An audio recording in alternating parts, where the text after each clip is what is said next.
of starts with getting some pressure up front, making them feel uncomfortable, and then changing some things defensively. Look one way, play another to try to get some turnovers. And Coach Brummer says offensively the Trojans need to get the running game cranked up. Gavin McLaren leads the team in rushing with 31 carries for 260 yards, and Dante Hetherington 29 carries for 188. It's the tempo of the game, if we can control the clock, it keeps the offense off the field. If you can run the ball consistently, it's a great defense. It keeps you in games. That's how we lost the last one. Winterset controlled the line of scrimmage. They won field position, and we didn't score. That's a recipe for a really good football team. This week's theme is to improve, begin a family dynamic, and be all in. Well, the Knoxville football team enters Week 5 and starts Class 3 of district play with 2 straight wins. The Panthers defeated South Tama 34-7 and Des Moines Hoover 50-0 in Week 3 and Week 4, respectively. Obviously, anytime we step on the field, we want to step away or come away with a win. But ultimately, our first 4 weeks, it's all about improving and getting better each week, and we want to continue that all 9 weeks or more than 9 weeks, hopefully. But I feel like our guys have done a nice job of staying focused each week, and we had a couple tough losses at the beginning of the year by 1 point to Boone and then 1 point to Clark in overtime.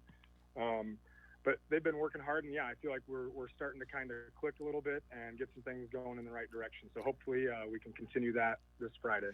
Knoxville head coach Matthew Duncan. The Panthers have depth at the skilled positions. Noah Kiefer's the starting quarterback, and Brendan Woosley proved he could do the job earlier in the season with 259 yards passing. 9 receivers have combined for 55 catches, and 9 others have a combined total of 103 carries in the rushing game. Yeah, it is nice to have some of that depth at these positions. We haven't always been the most fortunate some past seasons to have depth at certain places. It is nice, and it makes it fun in practice too, because those guys really push each other and make practice pretty competitive. Yeah, next up for the Panthers is the district opener against Atlantic tonight. They're a really well-coached team. It's one that our staff has talked about that we think Coach Brummer is doing a really nice job there. And we can see that with what we see on film and what they've done this season. They've played a pretty tough non-district schedule with some pretty good teams there. So we're anticipating that they're going to probably try and run the ball on us. They've got 2 good running backs and a pretty big physical offensive line. So I think that's going to be a big test for us tonight. It'll be up front, hopefully trying to win those trenches and dictate the line of scrimmage. And Coach Duncan's impressed with Gavin McLaren and Dante Hetherington, the Trojans' 1-2 punch in the backfield. So it's going to be a load, and that's what we've been talking to our guys this week, that it's a physical game, and they're downhill runners, and they're going to be getting after it. So that's kind of been our big focus and thing we've been talking about defensively is trying to hopefully be able to keep those 2 guys in check and not let them get free and run all over the place. Turnovers always play considerable factors in games, and Knoxville has their share of takeaways with 7 fumble recoveries and 5 interceptions. The Trojans have recovered 2 fumbles and picked off 2 passes. In the kicking game, Hayden Thompson is 5 for 8 kicking PATs for the Trojans, and Colton Rasmussen averages 35.2 yards per punt. Connor Willis has connected on 14 of 16 points after touchdowns, and Max Bagana is averaging 31 yards per punt. Kickoff is set for 7:30. The pregame show starts at 6:30 p.m., and we'll have the live video stream on westerniowatoday.com and the broadcast on the radio dial 95.7 FM. Zach? And that's all that we've got for you right here on In the Huddle this Friday night. Go out and enjoy and support your local teams here tonight. I know the weather might not be absolutely perfect, but the athletes definitely want you there. They're perfect on the field, and hopefully they'll play a perfect game just for you. Thank you for joining us right here on KSOM. Stay tuned right here on KSOM for ACGC and Riverside, as myself, Zach Collins, and Austin West will have the pregame show right after this break. Or jump on over to KS 95.7 to listen to Tom Robinson, Kevin Ferguson, and Perry Feith, as well as Cody Weaver, as they'll be in Knoxville, as the Panthers will be taking on the Atlantic Trojans tonight with a kickoff at 7:30 p.m. Pre-game show will also begin right after this break, but on the opposite station, KS 95. We hope that you enjoy your Friday night football action right here on KSOM and KS 95. Go out and support your athletes, and we'll see you right here on In the Huddle next week. I'm Zach Collins. So long, and have a great rest of your evening. It's all about football at Rumors Bar and Grill in Atlantic. Before you head out to watch Friday night high school football, grab a burger, pizza, or appetizer, and after the game, head back to Rumors for a post-game celebration. Saturday is no exception. Open 11 to close. Watch college football all day on their 4 large TVs. On Monday, gather your buddies for an NFL Monday Night Football watch party. Get to Rumors Bar and Grill for football this fall. At United Group Insurance, we know farmers are rarely in one place for very long. That's why we work to meet you wherever you are in your busy schedule. Our agents field calls after hours for when that last-minute equipment purchase works out. We work to help reduce vulnerabilities in your farm operation. We can't make risk disappear, but we can make insurance more convenient. For a free farm insurance quote, call United Group Insurance in Atlantic, 712-243-6557. When your home or business has been affected by water, fire, smoke, or mold, and you don't know what to do next, we do. From one room to multiple levels, we can do it all while working with you and your insurance company. Service Master by Rice is your local experts for residential and commercial restoration, offering emergency services 24/7, 365. To set up services, call 712-243-5373 with phones answered 24/7. Service Master by Rice serves all of Western Iowa. Buying a vehicle can be stressful. At Pat Kaiser's Christensen Motors in Audubon, we take the stress out of car buying. We strive in making your experience an enjoyable one with small town service that proves to be the difference when purchasing a vehicle. We invite you to check out our new and pre-owned inventory at christensenmotors.com or visit our no-pressure sales staff and browse the lineup of Chevy cars, trucks, and SUVs. Then you'll see why our locally owned business has stood for over 50 years. Pat Kaiser's Christensen Motors, where the service continues after the sale.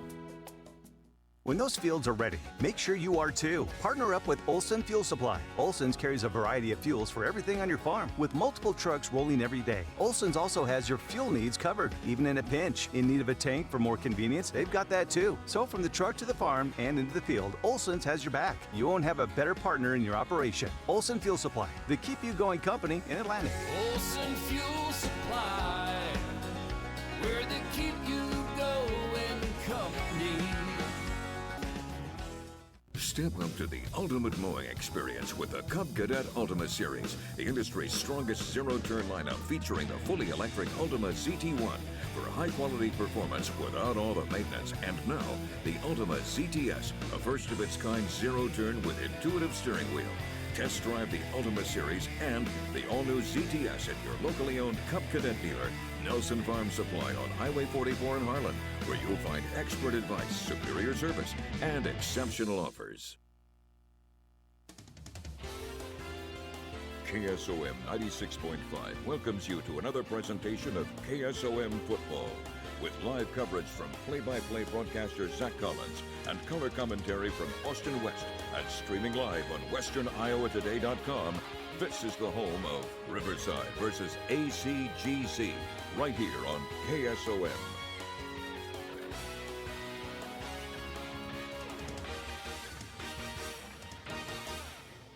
Good evening, ladies and gentlemen. We are live from Guthrie Center on the campus of ACGC High School for tonight's district matchup, featuring the visiting team on the scoreboard, the 1-3 Riverside Bulldogs, who are coached by Daryl Frayne, and the home team, the 4-0 ACGC Chargers, who are coached by Cody Mathewson.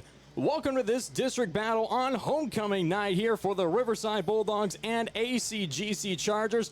I'm Zach Collins, standing alongside Austin West, as we're just about 25 minutes away from our opening kickoff. And now we'll start here on our KSOM football pregame show right here on KSOM 96.5, or video and audio streaming on westerniowatoday.com. We're looking fantastic. The weather is actually looking fantastic here, Austin, here this evening as well. Rain was in the forecast originally. Even kind of one of the main topics I talked with a lot of coaches with this week was the forecast, as many of them, even Daryl Frayne himself, saying, we might change up our game plan a little bit due to this weather, but hey, it's a beautiful night here in Southwest Iowa. I'm actually a little disappointed we didn't get a little bit of rain. Really? As a former football player, my favorite games were the light sprinkle games. You're not getting the downpour where it gets all muddy, it's throwing everybody off, and you're fumbling all the time and you can't throw the ball. You get enough rain that it's dripping down the face mask, it's dripping off the helmets. You're a little wet, you're a little cooled off. I feel like it makes everyone play a little bit better because they're cool. You're still able to hold on to the ball. You're still able to throw the ball through it.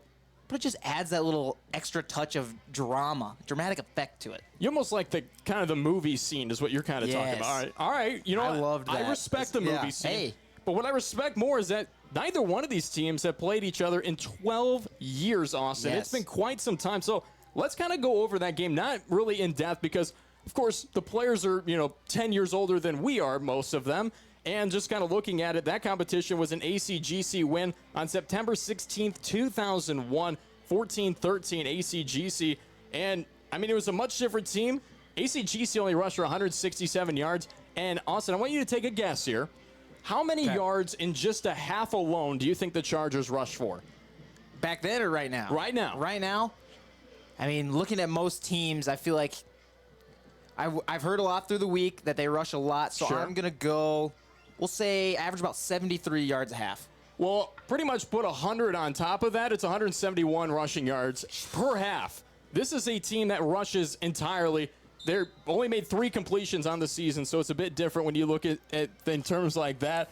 As we're just live here, and we're visited by the head official here for the IHSA. So hey, we'll take it. Hey, it was nice to get a little bit of an introduction here on our KSOM pregame show, which is always brought to you by UGI, The Seed Pros, Hoist Distributing, Aiken Building Center, Conductix, Ryan Archibald Construction, Brockner Carnes & Carnes, Gas Health, Riggs Ag Services, Anita Supply Center, Hummel Insurance, Rancho Grande, 2nd Street Auto, Stein Seed, Principal Financial Group, Ziegler, Iowa Western Community College, Community Insurance, S&B Feed Yard, Mertz Welding, and Brumley Supplies. And Austin, we're going to take a quick break here, but be sure if you're listening or watching this broadcast to stay tuned on our KSOM football pregame show, as up next we'll be taking a look at both ACGC and Riverside more in depth, discuss some of the starting lineups with you here, Austin, and the folks that are watching, and get you right in the game. So stay tuned. You're listening and watching the home of your team right here on KSOM. Make sure you're getting the best coverage for you at the most competitive rate. Hi, this is Nick Carnes with Brocker Carnes & Carnes. We are an independent insurance agency that offers coverage for your home, auto, life, farm, and everything in between. But mostly we are here to help. As an independent agency, we can shop around for the best rates and coverages from multiple companies. Stop by one of our offices or go to brockercarnes.com for a quote on your insurance. Let Brocker Carnes & Carnes help you get the best coverage at a competitive rate. Spend this harvest season in the fields, not in the repair shed, with genuine AGCO parts sold at Ziegler Ag Equipment. When every second matters, eliminate downtime by running with OEM, rigorously tested, genuine AGCO parts made with superior quality materials. Skip the breakdowns this harvest and run full out. Stop in today to Ziegler Ag Equipment in Atlantic to get your genuine AGCO parts. Thinking about what you want to do in retirement can be fun, and planning for it doesn't have to be difficult. According to Money Guide Incorporated, only 3 out of 10 Americans have a financial plan, and 1/3 report they have no retirement savings. Financial planning is not just all about assets, investments, and net worth. It's about identifying your financial goals. Hi, I'm Erin Friend, a certified financial planner and registered investment advisor. We help you create a customized financial plan based on your expectations, financial situation, and goals. Please contact Mark Smith or me at 243-2466. Member SIPC. Cass Health in Atlantic, Iowa is a nationally recognized hospital, and we are proud of the awards and all of our recent accomplishments. But do you know what drives us to be the very best? You. We're passionate about helping our patients heal and feel their very best at any age and any stage of life. Cass Health. Neighbors caring for neighbors.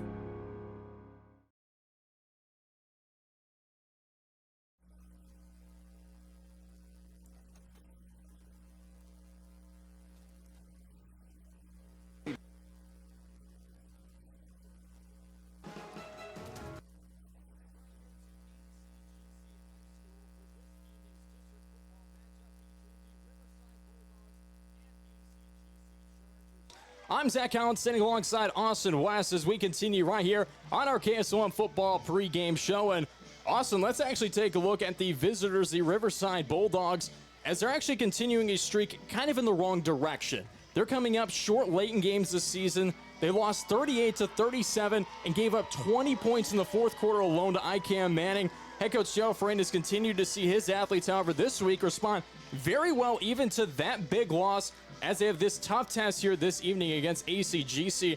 And looking at kind of a little bit further at that last game, Riverside led by 12 going into that fourth quarter as well. They only earned a touchdown as, well, ICAM Manning was just able to get the better of the odds. Yeah, and that's one of the sides you don't want to be on the opposing end of. You're up by 12, and you just let that lead slip away in the fourth quarter of all places. Maybe if you're leading by 12 at half and you come back and lose, you can be like, okay, I know there's some things we can work on. But when you see it coming in fourth quarter, you just got to stop them at that point. Right. And really, that's a testament. You got to be like, okay, we know we have things to change. We can't let that happen here tonight. If we get out big, we are not taking our foot off the pedal. We are going the entire time. And the thing is, too, I mean, this level of talent really cannot be underplayed. When you look at both of these teams, especially when you look at Riverside, they might not show it in the stat sheet. They might not even show it in their record as they're 1 of 3 overall.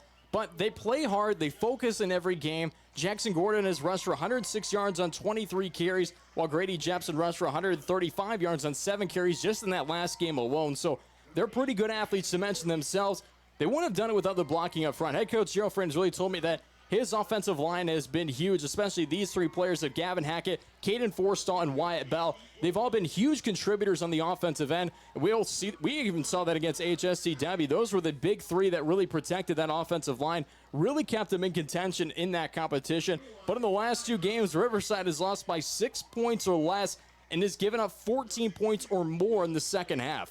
So defensively, this is where the team needs to kind of come back in things. They really just need to finish off the entirety of a game, really finish in the fourth quarter alone. Yeah, and one of the things we saw when we called the game against AHSTW was play calling seemed to be a factor. They kept relying on the same plays over and over and over again, and it got repetitive. And that's when teams can be like, all right, we know what they're run, adjust our defense. They're not going to score anymore, but we're going to change what we're doing because their defense has been the same the entire game. We can adjust what we're doing, and they won't expect it. And since we're already past halftime, how are they going to be able to adjust on the fly as well as we have? And that's how they allow points like that. So that's going to be one of the things. Being able to adjust on the fly here tonight is going to be huge for Riverside. And if they can keep their play calling good and change it up, catch defenses off guard, catch the opposing coaches off guard as well, that's going to be huge for them tonight.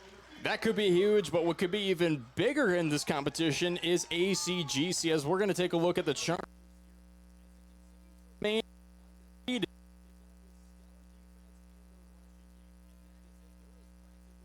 No throwing game for this ACGC team. The Chargers won in the last competition 35-21 over now formerly ranked South Central Calhoun. They ranked number 8 at the time last week, and they're really looking to just bring it here in week 5. And I think they really can. I mean, it's a good team overall. They're currently ranked number 10 in Class A. Head coach Cody Mathewson is more than proud of this defense as they've been stopping the run. They held the Titans to just 2.6 yards per carry. So if you're just looking at the rushing game in your Riverside, it's going to be a tough one. Yeah, absolutely. I mean, there are NFL teams out there that are struggling to hold running backs to 2.6 yards a carry, and you're here in high school doing that. It's a fantastic job by them.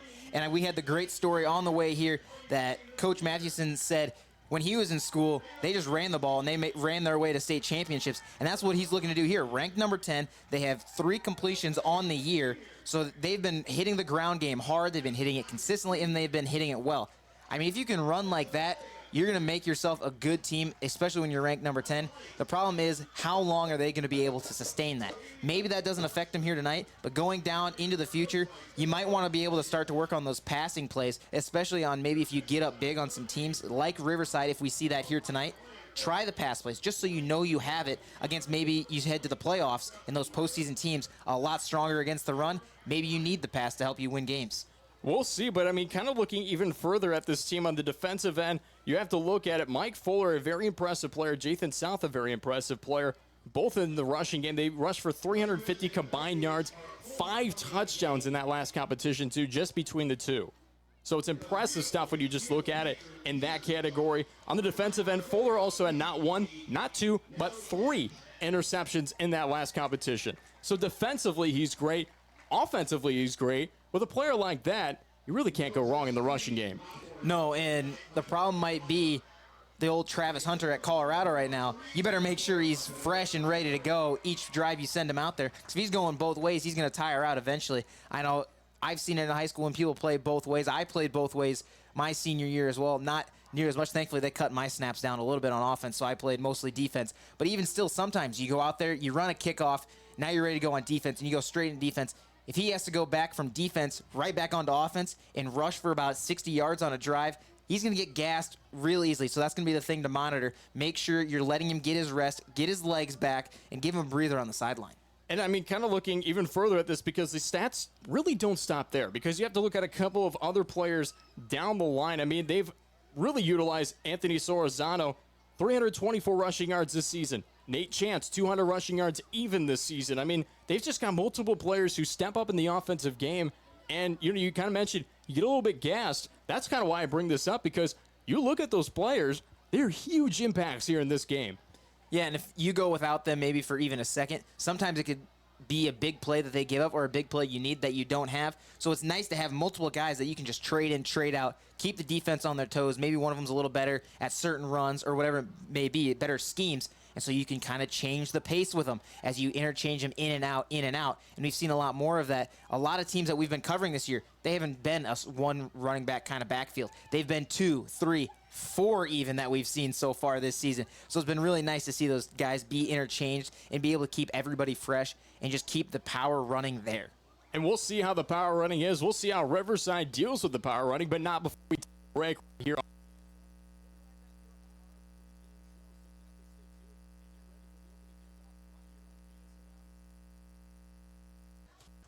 Anita Supply Center is here for you. From the big jobs to the small tasks, we're here to help. Hi, this is Kim with a reminder of our hours, so when you need our help, we're here. Anita Supply Center is open Monday through Fridays, 7 to 5, and Saturdays, 8 to 5. We're here 6 days a week for all of your building, landscaping, how-to projects, repairs, and more. We offer free in-home measurements, free estimates, and can help put your ideas together. Anita Supply Center is open 6 days a week for all your home improvement and building needs. When you walk your fields this spring, will each plant have emerged consistently? Ensure consistent emergence of every plant by managing residue, firming seed, and controlling downforce with precision planting upgrades for your planter so that every seed gives you return on investment and isn't left to chance. Transform your planter with Riggs Ag in Lewis and get the best stand you ever had. Call Jim Riggs at 712-254-2408 today. What's it mean to be in good hands? It means you get an expert agent who's in it for the long haul. We'll get to know you and be there for you as your coverage needs change. I'm Craig Hummel at Hummel Insurance Services, and we work with Allstate Insurance. Let us help you choose the right amount of protection to meet your needs, and see for yourself what it means to be in good hands. Call Hummel Insurance Services at 800-482-6426 or stop in anytime. If authentic Mexican food is what you're craving, then come on into Rancho Grande in Atlantic. We're more than just tacos and margaritas, but we do make the best of both. We have appetizers, beef, chicken, seafood dishes, and desserts. Mixed drinks, wine, imported and domestic beers are on the menu too. Dine in or relax on the patio with family, friends, date night, or a quick stop before or after the game. Open 7 days a week. You'll be able to fill in your cravings of authentic Mexican food at Rancho Grande in Atlantic.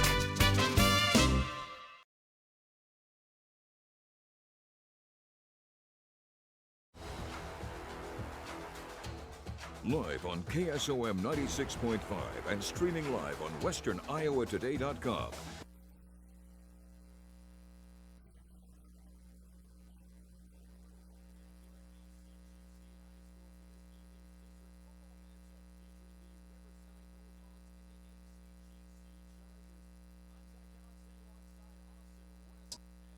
Right here on our campus.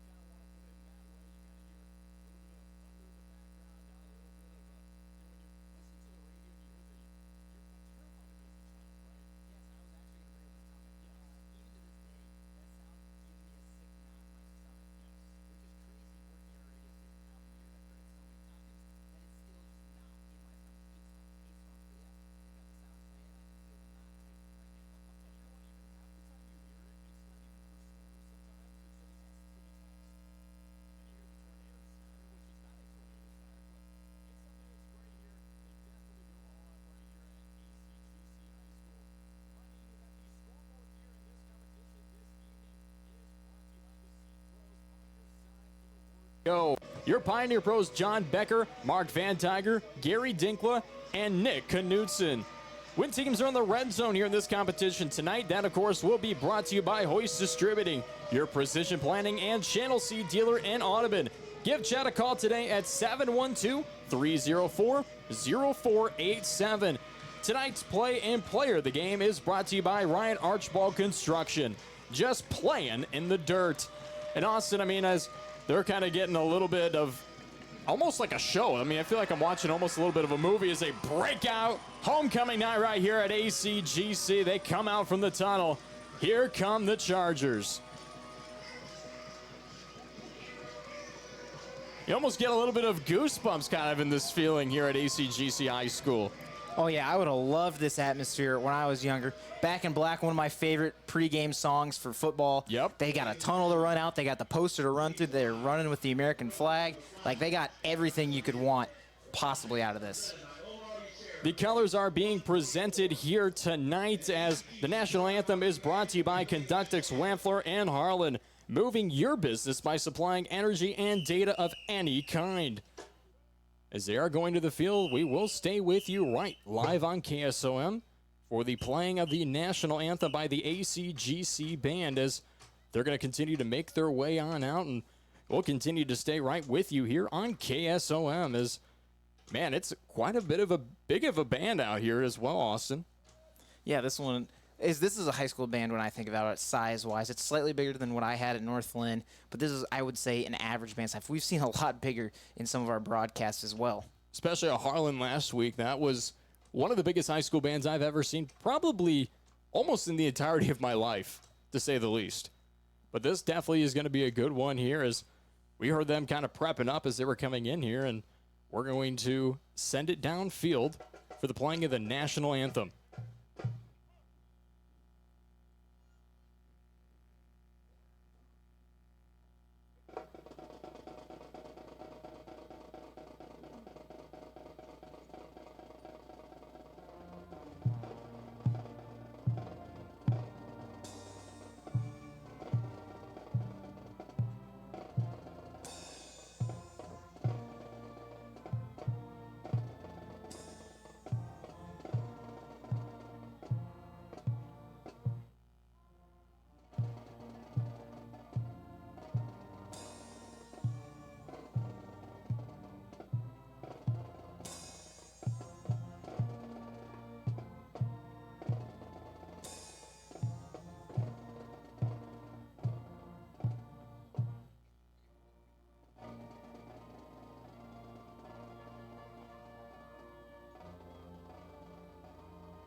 And that was the national anthem, which has been brought to you right by Conductix, Wamfler, and Harlan. Moving your business by supplying energy and data of any kind.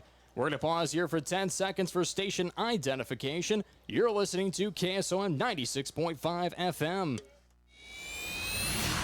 Playing your kind of country. 96.5 KSOM, Audubon, Atlantic, Red Oak, Harlan. And we're right back here at ACGC High School. I'm Zach Callen, standing alongside Austin West as we get into these starting lineups, which are brought to you by UGI, delivering insurance and risk management solutions in Atlantic. Austin, let's take a look first at the visiting Riverside Bulldogs as they're coached by head coach Daryl Frayne here in this competition. They're led in the quarterback position by number 4 Grady Jepson.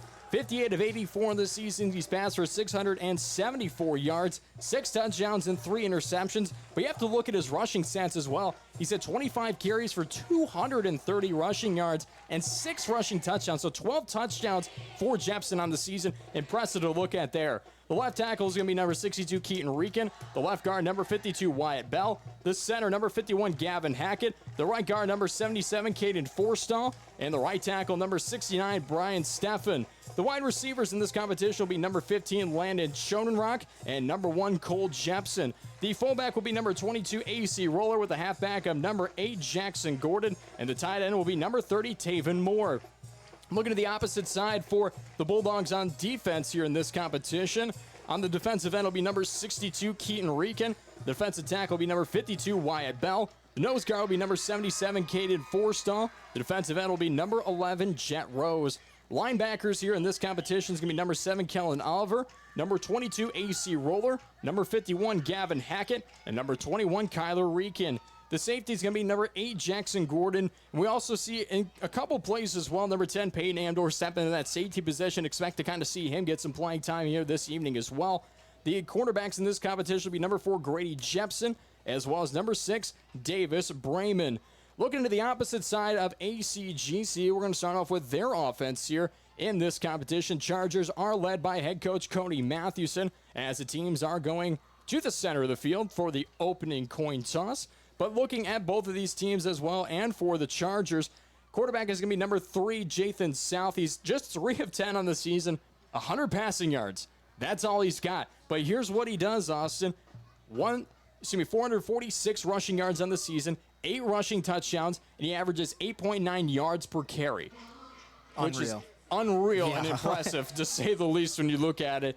And we mentioned that the Chargers are a rushing team if you're just joining us here. So if you're wondering why is the quarterback rushing so much, well, they didn't even have a completed pass in their last game and still won 35-21. So if that shows you anything, that's kind of the difference here. The left tackle is going to be number 56, Ben Franzine. The left guard, number 54, Mason Wall. The center, number 71, Jack Sheeter. The right guard, number 72, Peyton Jacoby. The right tackle, number 55, Carter Richter. The wide receivers in this competition, number 10, Tegan Slayball, as well as the other wide receiver, number 5, Anthony Solizano.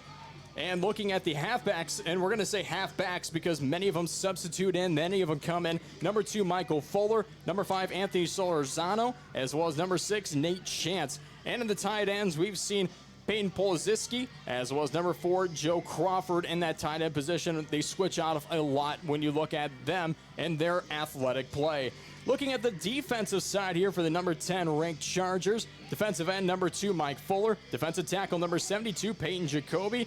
The nose guard number 55, Carter Richter, as well as number 22, Trayton Schneider as the defensive end. Linebackers are going to be Nate Chance, number 56, Ben Franzine, number 10, Tegan Slayball, as well as number 5, Anthony Sorzano. Safety is going to be number 3, Jathan South, and cornerbacks are going to be number 4, Joe Crawford, as well as number 16, Tatum Bates. As the opening kickoff is just underway here at ACGC High School, Riverside will be receiving as ACGC is going from right to left, Bulldogs going from left to right. As Austin, any final thoughts before we get things started off here? I'm super excited to see how ACGC utilizes their running game. Again, they get the quarterback and a lot of different running backs involved. I'm excited to see how their play calling makes that happen. Kickoff is underway. It's a short one, goes inside the 40. Able to bring it to about past the 40, maybe the 42-yard line for Riverside, as that one's going to go out of bounds. Nice job by Riverside. Unfortunately, wasn't able to see the numbers. It looked to be number 22, AC Roller, who took that one out of bounds for the Bulldogs, as the Bulldogs offense will be taking the field here. ACGC, their special teams, their defense, and their offense, Austin, primarily a lot of the same guys when you take a look at it.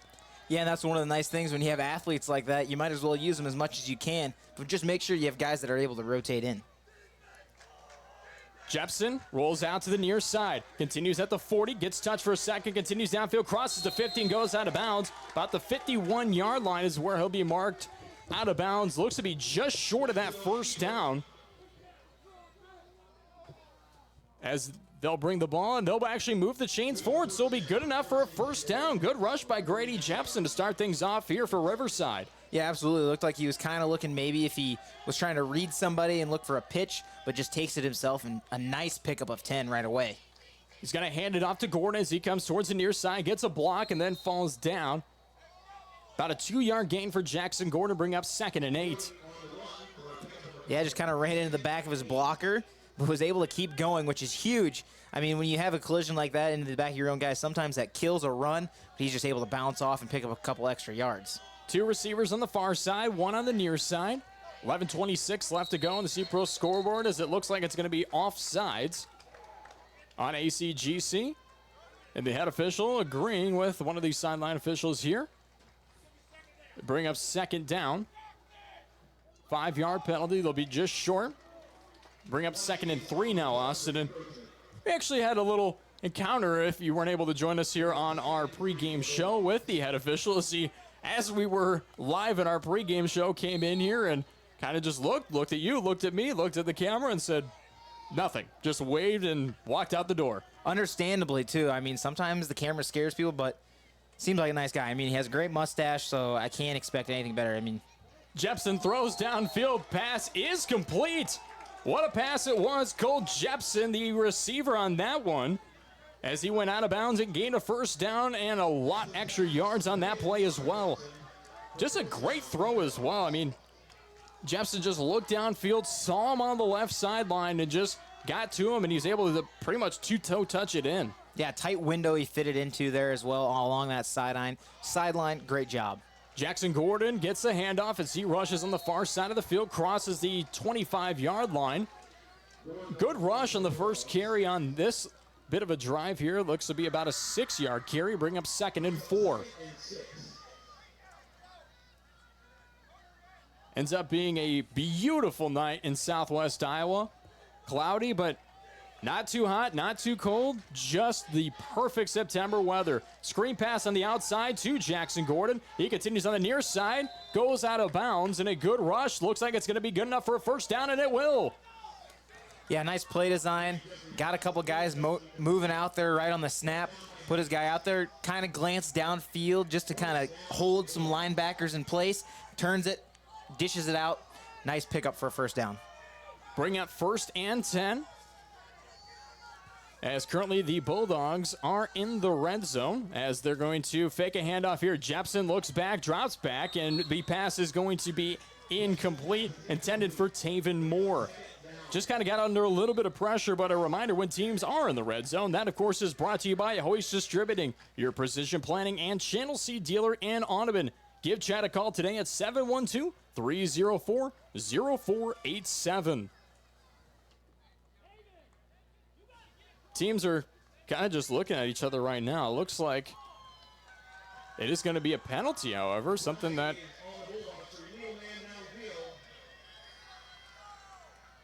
all right, well, we're going to get back at it. They're going to be dropping back 5 yards here. Bring up 1st and 15. Called him for an illegal man downfield. Just one of the linemen just went a little too far, got too excited. And a fake play, nice pitch to AC Roller as he rolled up through the middle. 4-yard carry, bring up 2nd and 11.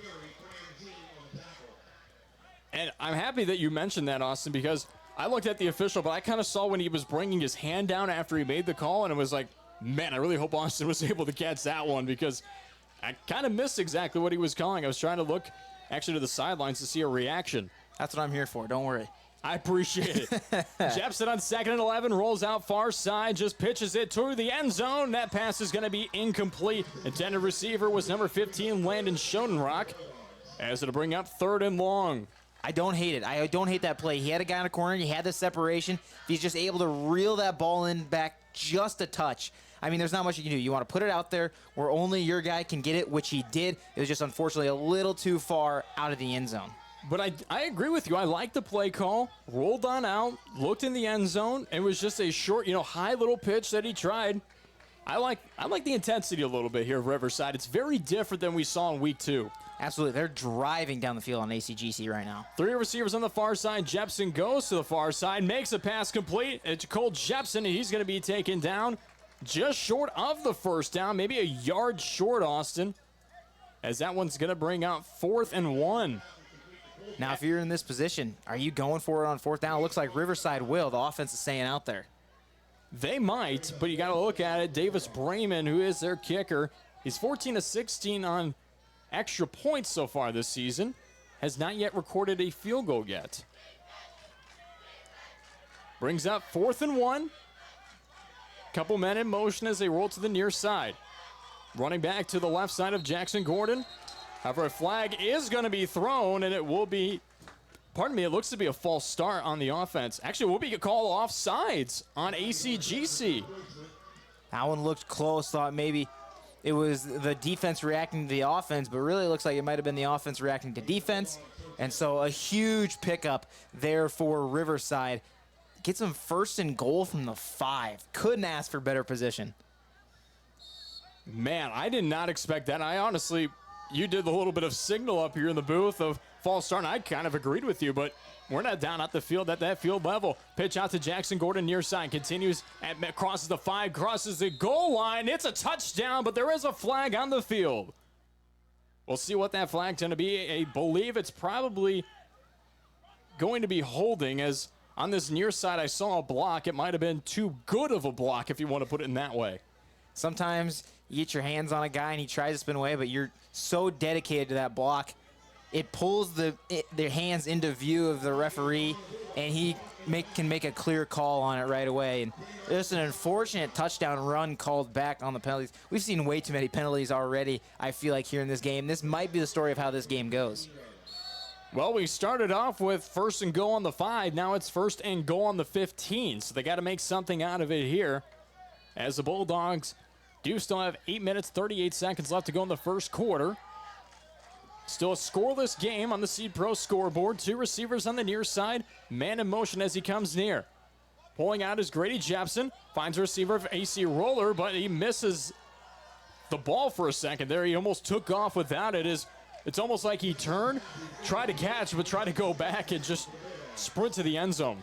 Got too excited, pulled his eyes way too early. You got to watch that ball in and make sure you secure it. Because if he secures it and drops it like that and makes a football move, that's a fumble on most fields. Thankfully, he does drop it immediately, so it doesn't go down as a fumble, just an incomplete pass.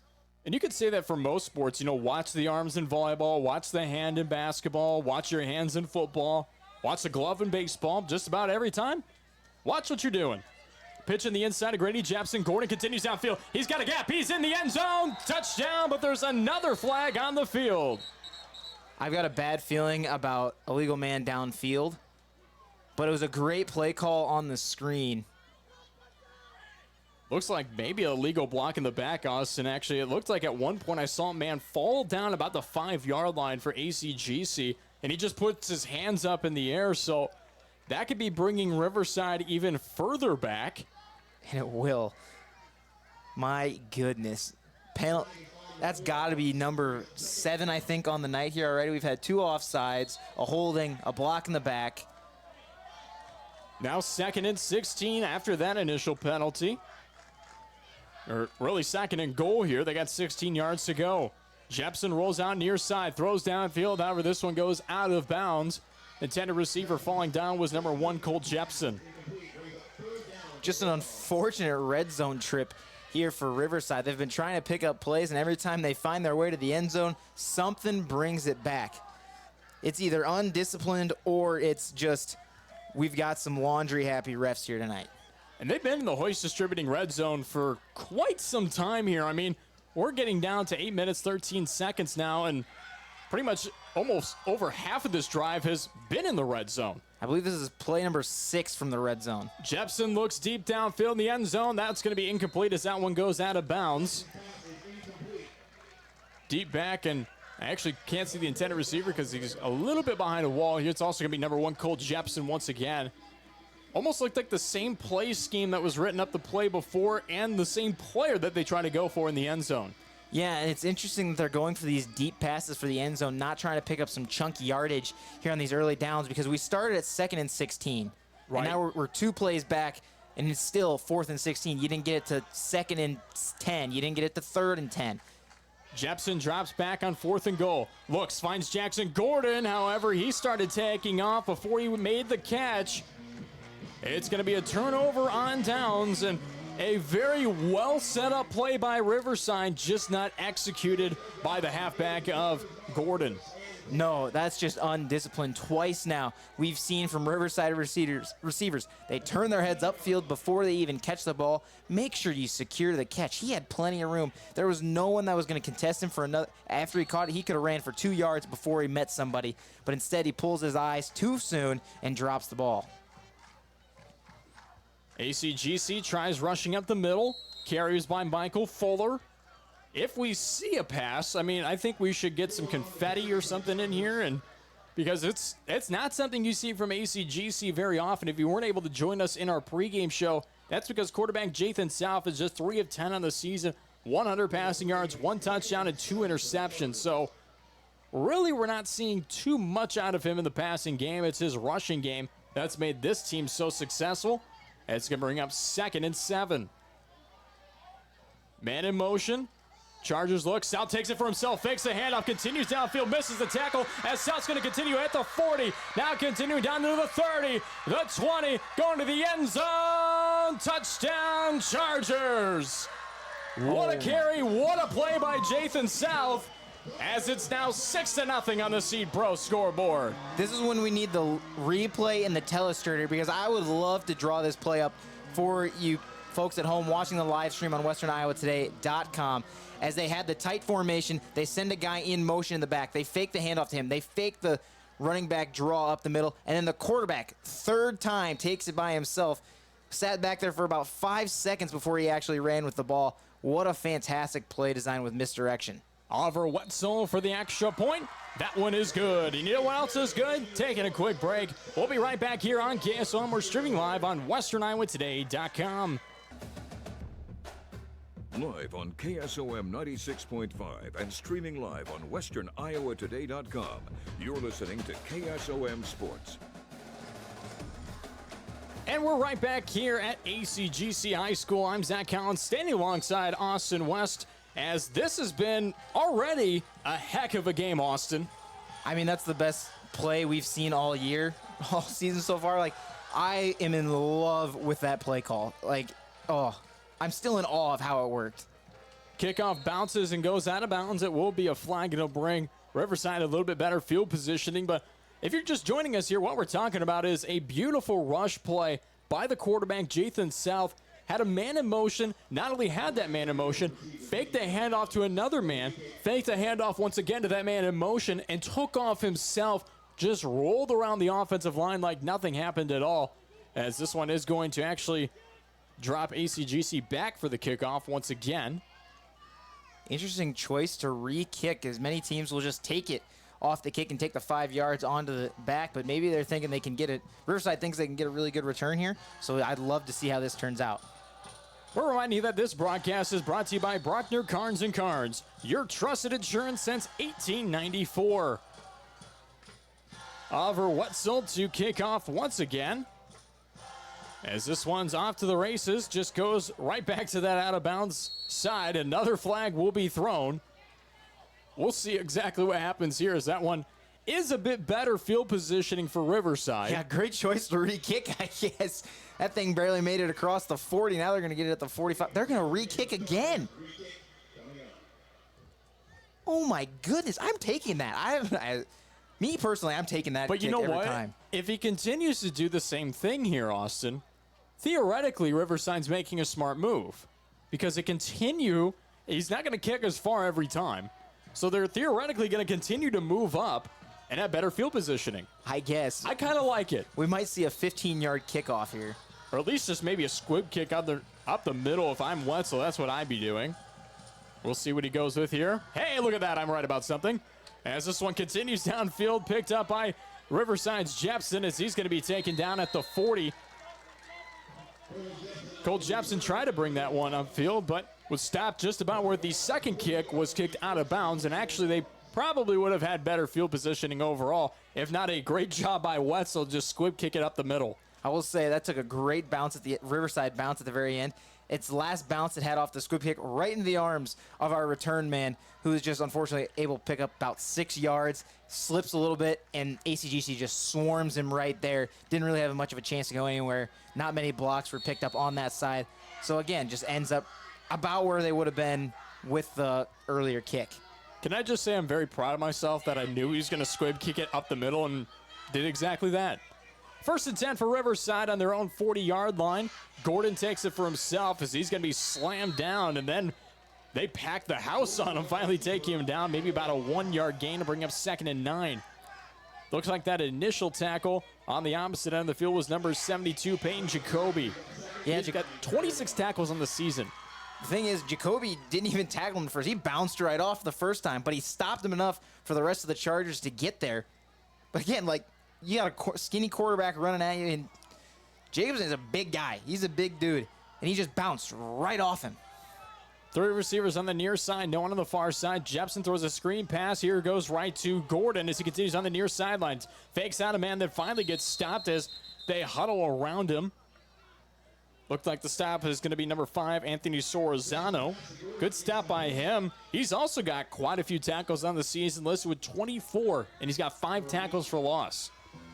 Yeah, I mean, when you have, that's a huge stat line to have for tackles for a loss, especially going against a team like this in Riverside who likes to run the ball. The more you can get them back behind the line of scrimmage, the better you're off in the game as a whole. Under 6 minutes left to go, 7-0 on the C-Pro scoreboard in the first quarter of action. Riverside with the ball as the handoff is to Jackson Gordon. Crosses the 50. He's going to get a first down. Nice rush by him on that attempt, as there is, however, a flag on the field, the far side of the field. I didn't even see it be thrown, Austin.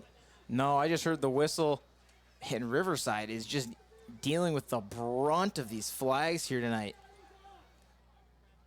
I think they're going to go illegal formation.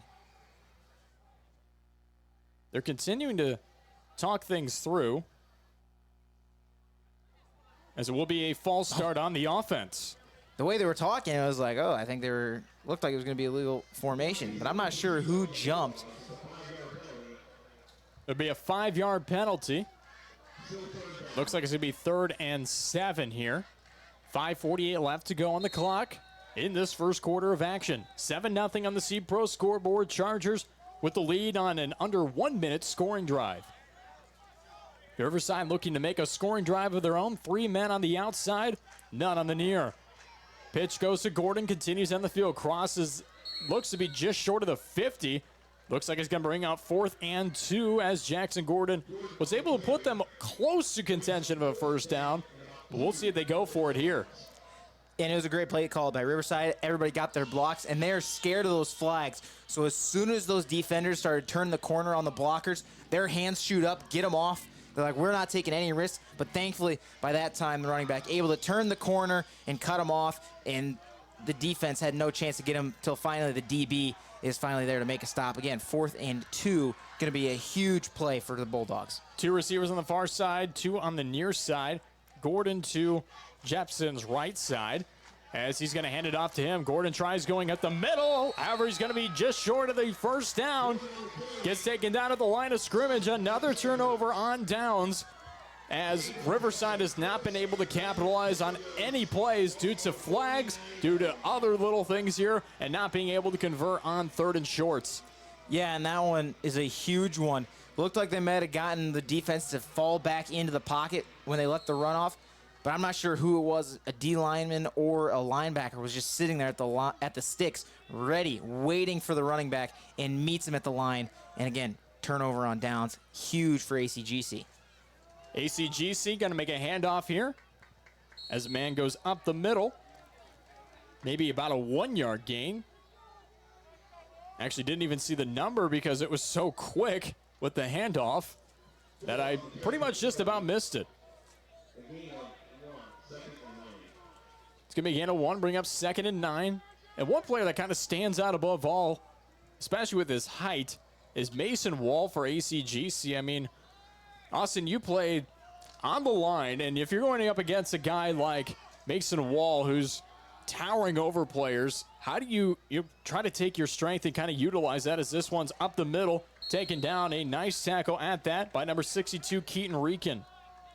Yeah, basically, if you're an undersized guy, really, when you're going against taller linemen or maybe bigger linemen, what you want to do is use your height and your speed to your advantage. Sometimes those bigger guys, they're not quicker off the ball. And so what you want to do when you're a smaller player, hopefully you have the speed, get off the ball fast, keep your pad level low, because they got to reach down to get to you if you're a lot shorter. Right. So if you can duck your shoulder, rip underneath, and go through, sometimes you can get a nice tackle for a loss. 3rd and 6. South just makes a pitch on towards the near side. Nate Chance takes that one for a first down and then some as he crosses inside the 35-yard line. He's going to be taken down at the 33.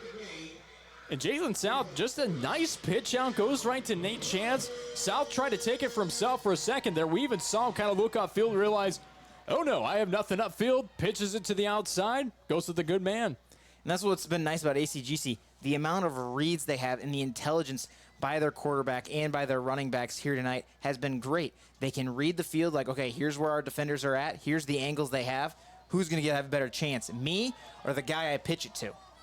And we'll see how they continue to march downfield. 1st and 10 for the Chargers in Riverside's 33-yard line. South fakes a handoff, goes across a man, and finally 3 men have to take him down inside the 20. It's going to be good enough for a first down.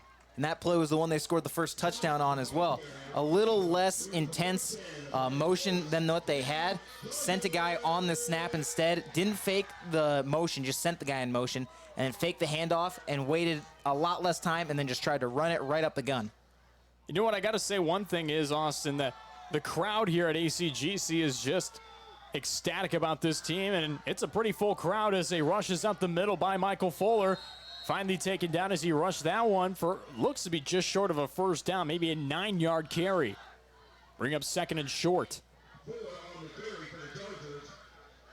Man, he's going to be maybe even 2nd in inches on this one. It's looking like it. I thought he's right on that 10-yard line, if not just behind it. So it is definitely inches more than a yard.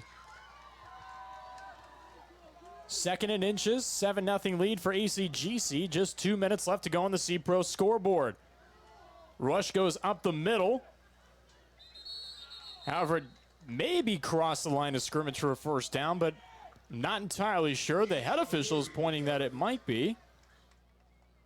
And it will. It'll be 1st and goal for ACGC. Reminding when teams are in the red zone, it is brought to you by Hoist Distributing, your precision planning and channel seed dealer in Audubon. 7-0 still on the Seed Pro scoreboard. ACGC looking to add another score onto their side as they're leading in this competition. Handoff goes up the middle. Fakes for a second. Actually, Jathan South kept it for himself. As that one tried to rush on the outside, gets stopped pretty much almost immediately by the defensive line. Nice job by Wyatt Bell, I believe, as he was able to kind of push his way in there. Yeah, one of the lead blockers got blown up there at the line for South, and he just came running in, jumped over his own guy, but the D-line and linebackers were just there to meet him and push him right back over that teammate he jumped over. Didn't look like gain of much. About 5 yards to go, 2nd and goal. Handoff goes to Mike Fuller, tries up the middle. Touchdown, Chargers! ACGC continues with the rush, and the rush continues with them. Yeah, and they've been fantastic at it all night. I don't think we're going to be seeing a pass anytime soon with how well these run plays have been working. But you can see why the quarterback comes into this game with 446 rushing yards, as about 4 of those plays on that one were the exact same play call, just a QB draw with extra steps. And he picked up a decent amount of yards, I think about 20 on that drive alone. Wetzel's extra point is good, and it's a good time to take a break once again. 14-0 on the C-Pro scoreboard. We'll see you right back here in just a few seconds. At 2nd Street Auto, it's our mission to get you back on the road fast. And it all starts with free local towing. Want your back at the shop? We talk you through your car repair with a free and fair estimate. We do everything in-house so you know who's working on your car. Our Hercules tires come with free road hazard repair, free rotation for the life of the tires, and a free alignment check. And nobody can beat our transmission rebuild and repair experts. Brakes, tune-ups, oil changes, preventative maintenance, and service work make 2nd Street your first stop.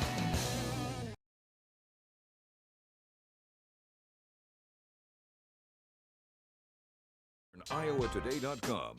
You're listening to KSOM Sports. And we're right back here on KSOM. I'm Zach Collins, standing alongside Austin West. Remind you that this broadcast is brought to you by Cass Health, neighbors caring for neighbors, and Riggs Ag Services. Transform your planter with help from Riggs Ag Services in Lewis. And Austin, I mean, what a drive it was on that last play by ACGC. Just able to really eliminate the defensive line of Riverside altogether. Just find the open holes and make something out of it. Yeah, and it was just a fantastic job by them. I mean, get the misdirection going, and it's worked out great for him. Gordon with a really good kick return on this one as he's inside the 40. However, a flag is going to be thrown after the whistle was blown. Be by the near side official. Possibly could have been a contact by ACGC on Gordon after the whistle was already blown. Yeah, it looked like it might have been a late hit, just kind of how the flag came in and kind of the reactions from the sideline as well. So that's what it's looking like it's going to be.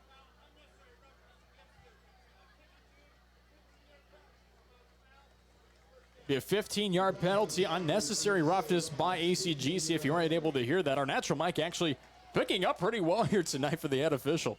Yeah, it's been really, really great for us. I mean, we always appreciate that. We were able to hear the band. We've been able to hear the crowd get into the game, and now we've been able to hear the officials as well. So it makes it all the better for us. It makes it all the better for you, and so it makes it just great all around for everybody.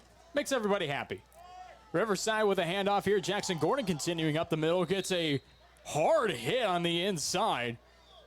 He does get up just okay, though. I thought for a second that hard hit was going to take him down. About a 7-yard carry. It's going to bring up 2nd and 3. And the thing is, Gordon got hit at about 2 yards upfield and fumbled the ball through the air and bounced off a bunch of players. Thankfully, he's able to keep his eye on it, grab it down again, and still able to pick up 7. Hand off to Gordon once again, up the middle. However, he's going to be just short to bring up 3rd and 1. We've seen Jackson Gordon make quite a lot of carries on the season coming into this game. 101 carries overall as a timeout is going to be taken. We'll take it with them. We'll see you right back here in just a few moments on KSOM and streaming live on westerniowatoday.com. For farm supplies, see Brumley Supplies in Carson. General farm supplies, nuts and bolts, just about everything you need to get whatever is broke on your farm fixed. Need a new hydraulic hose belt? Brumley Supply can do that for you. Maybe you just need a couple of adapters or fittings. They can handle that too.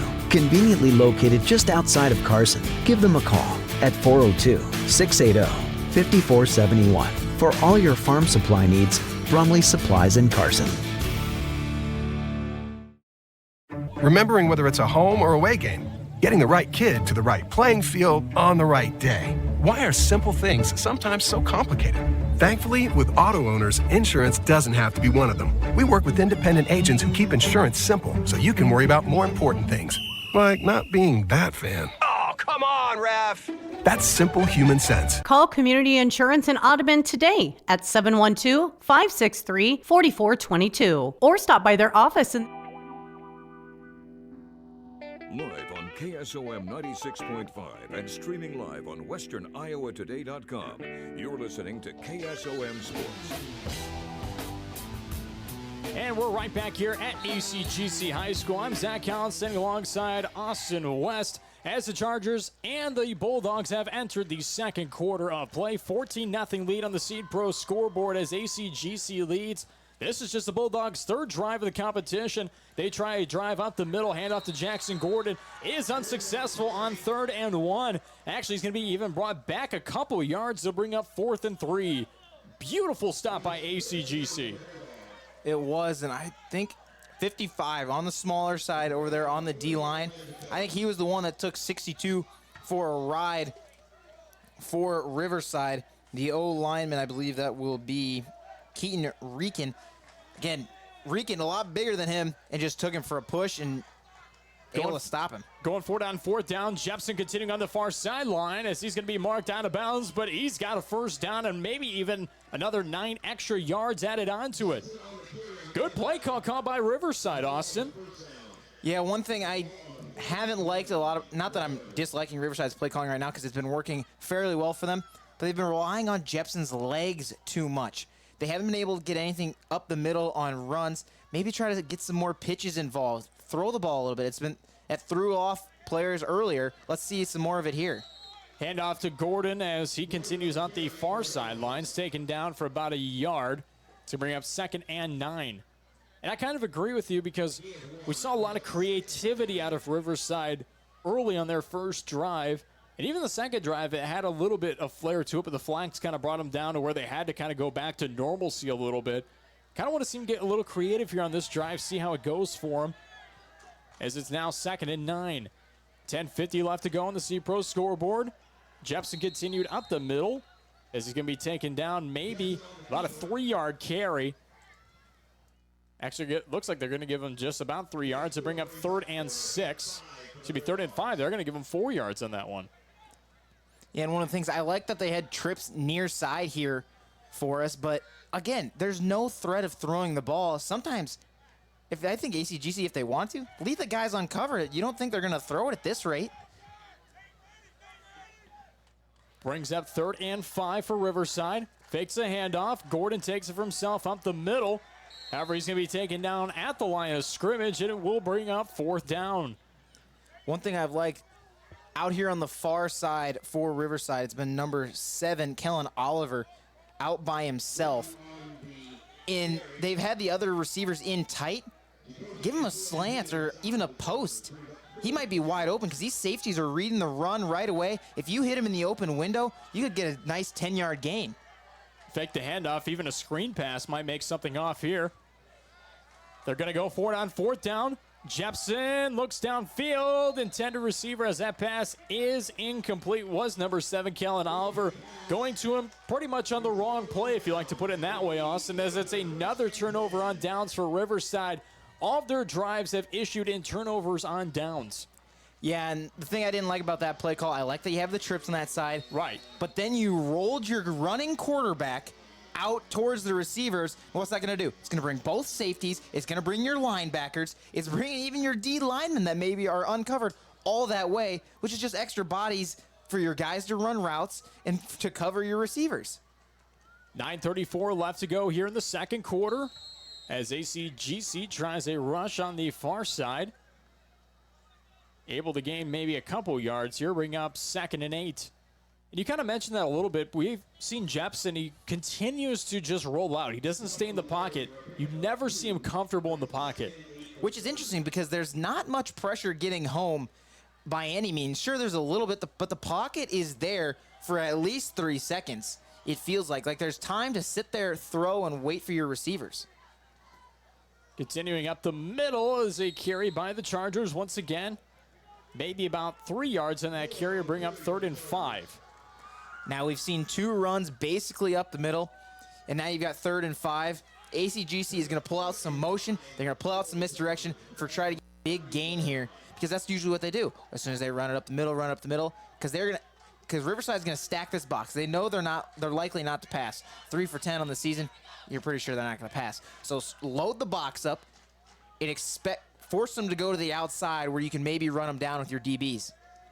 Man in motion. South taking it for himself. However, he's going to be stopped behind the line of scrimmage. It'll be a loss of a yard and bring up 4th down. I believe that was Wyatt Bell on there for the tackle for the loss. Right there on the D line. And he's got a neck roll. We love to see that.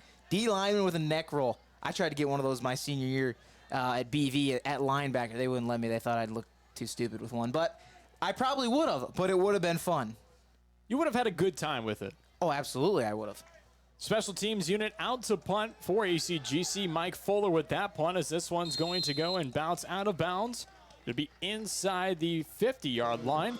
It's going to be marked about the 47-yard line in ACGC territory. So Riverside with good field positioning to start off this drive. What would you like to see different about Riverside on this 4th drive just for the Bulldogs? Catch these guys off guard. Go throw the ball, 1st down. That's what I would like to see right now. They're expecting run. You're expecting run from them. Throw it. Maybe even if you want to throw a little misdirection. He likes to roll. Jepson likes to roll out so much. Roll out away from the trips and see if you can cross-field it. But again, make sure you have enough time to be able to get there. Pitch out goes to Gordon on the far side. Flag is thrown on the field as Gordon's going to come down, and another flag is thrown after the initial flag. Could be 2 different penalties here, Austin. If I had to guess, there's got to be blocking the back on one, if not holding. The other one, as early as it was thrown, might be a false start. But I think I'm going to lean towards the way they're both holding calls. Looks like a blindside block is what they're actually called here. On Riverside, that's a 10-yard penalty, if I'm not mistaken. That'll bring them back to a 1st and 20. That's a 15-yard penalty. My There have apologies. been about 10 flags thrown here tonight, and not one of them have been for the home team. So if you're a Riverside fan, you're thinking collusion here at this point. But again, really, it's just been undisciplined, it feels like, here tonight for the Bulldogs. 1st and 25 now for Riverside. With 7 minutes, 39 seconds left to go in the second quarter, a 14-0 lead on the C-Pro scoreboard for ACGC. Handoff goes to Gordon. He's on the far side. Eventually gets slammed down on the far side of the field once again. That tackle is going to be made on the far side, and a nice tackle at that by ACGC's number 5, Anthony Sorizano. Sorizano saved a touchdown basically there. He had a lead blocker on the safety. If Sorizano doesn't make that tackle, he is off to the races. Touchdown Bulldogs. So a touchdown saving tackle, you don't really see those at the 50-yard line. You usually see those down by the 10. I mean, Sorizano has been impressive to say the least for ACGC so far in this competition. We'll see what Riverside does here. Under pressure is Jepson. Nice job by Carter Richter to just pretty much find an open hole and blow through it to try to put pressure on Grady Jepson. If Jepson didn't drop back initially, Austin, and he tried to stay in the pocket, he would have been taken down immediately for a sack. Yeah, and it looks like it was Jackson Gordon there on offense looking for the screen pass, but he wasn't paying attention. It didn't look. Either he got bumped into too much and couldn't find his way into a soft spot for his quarterback, or he just didn't know the play call. And just an unfortunate waste of a down there. Now 3rd and 13 for the Bulldogs. Actually be 3rd and 18 coming up here on this play as Jepson drops back under pressure, takes it for himself up the field, fakes out a man, continues on the far side of the field, dives over, and it's going to be taken out of bounds. His foot must have touched the far sideline, Austin, but if that foot didn't touch that far sideline, it's a good call by the official on the far side of the field. He would have had a 1st down. Oh, yeah, great leap over for Jepson, just trying to set it up for his team, get that 1st down.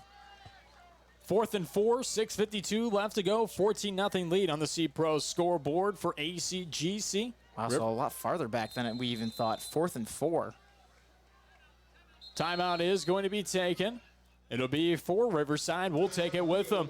14-0 ACGC with the lead on the C-Pro scoreboard. We'll see you right back here in just 30 seconds. Since 1952, the family-owned Mertz Welding has provided quality welding and fabrication in Carson. They specialize in rebuilding and remanufacturing everything from light to heavy equipment with a variety of machines and welders. There isn't a job Mertz Welding can't handle. For more information, stop in at the shop in the west end of Broadway in Carson or give them a call at 712-484-3821. Mertz Welding is a proud sponsor of Riverside Athletics.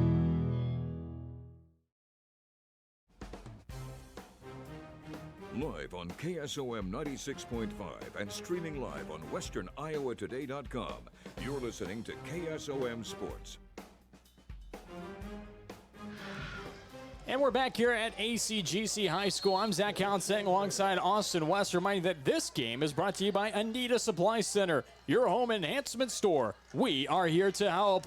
4th down and 4. Pass goes downfield. Somehow picked up with a 1st down. What a play by Davius Brayman as he was able to make a jumping, leaping catch, come down hard to the grass, and get a 1st down. That's because the ball originally wasn't meant for him. It's really what it was. He had 2 receivers in the same spot, and really I think Jepson got overstimulated. He had 3 open receivers downfield. He had 1 for a gain of 20. He had 2 for a gain of 10 to 12. And if he would have ran it, he probably could have picked up 8 himself. Grady Jepson takes it for himself now here up the middle. ACGC taking him down on the near side. Good tackle by Tegan Slayball. He's got 27 tackles, Slayball does so far on the season. Impressive stuff we've seen from him overall. As it is going to bring up 2nd and 6. Just about 6 minutes left to go here in the first half of action. Make a handoff here, actually, as Jackson Gordon takes off on the near side, continues up the middle now here, as that's going to be good enough for a first down. They actually faked me out for a second there, Austin. I didn't even see the ball leave Jepson's hands as it just slid right into Gordon. He slid right past that offensive line. Good blocking coverage on the outside by Brian Steffen, as well as Caden Forstall. Absolutely, that was set up beautifully. Play call, you line your guys up, and you had the numbers on that right side.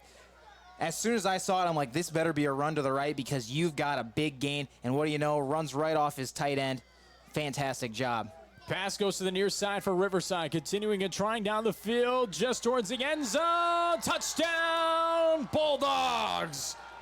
What a play by Riverside as they've brought themselves back into contention. Taven Moore with that touchdown. That's his third on the season. What a great run after the catch by Tavon Moore as well.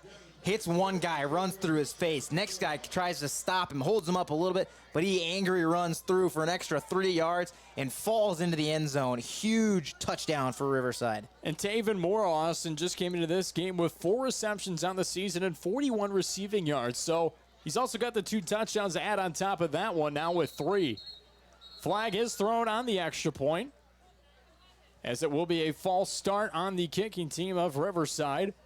Saw a couple of offensive linemen just kind of collide back as someone must have moved just a little bit too early and even forced the defensive line to go at it before some of the offensive linemen were ready.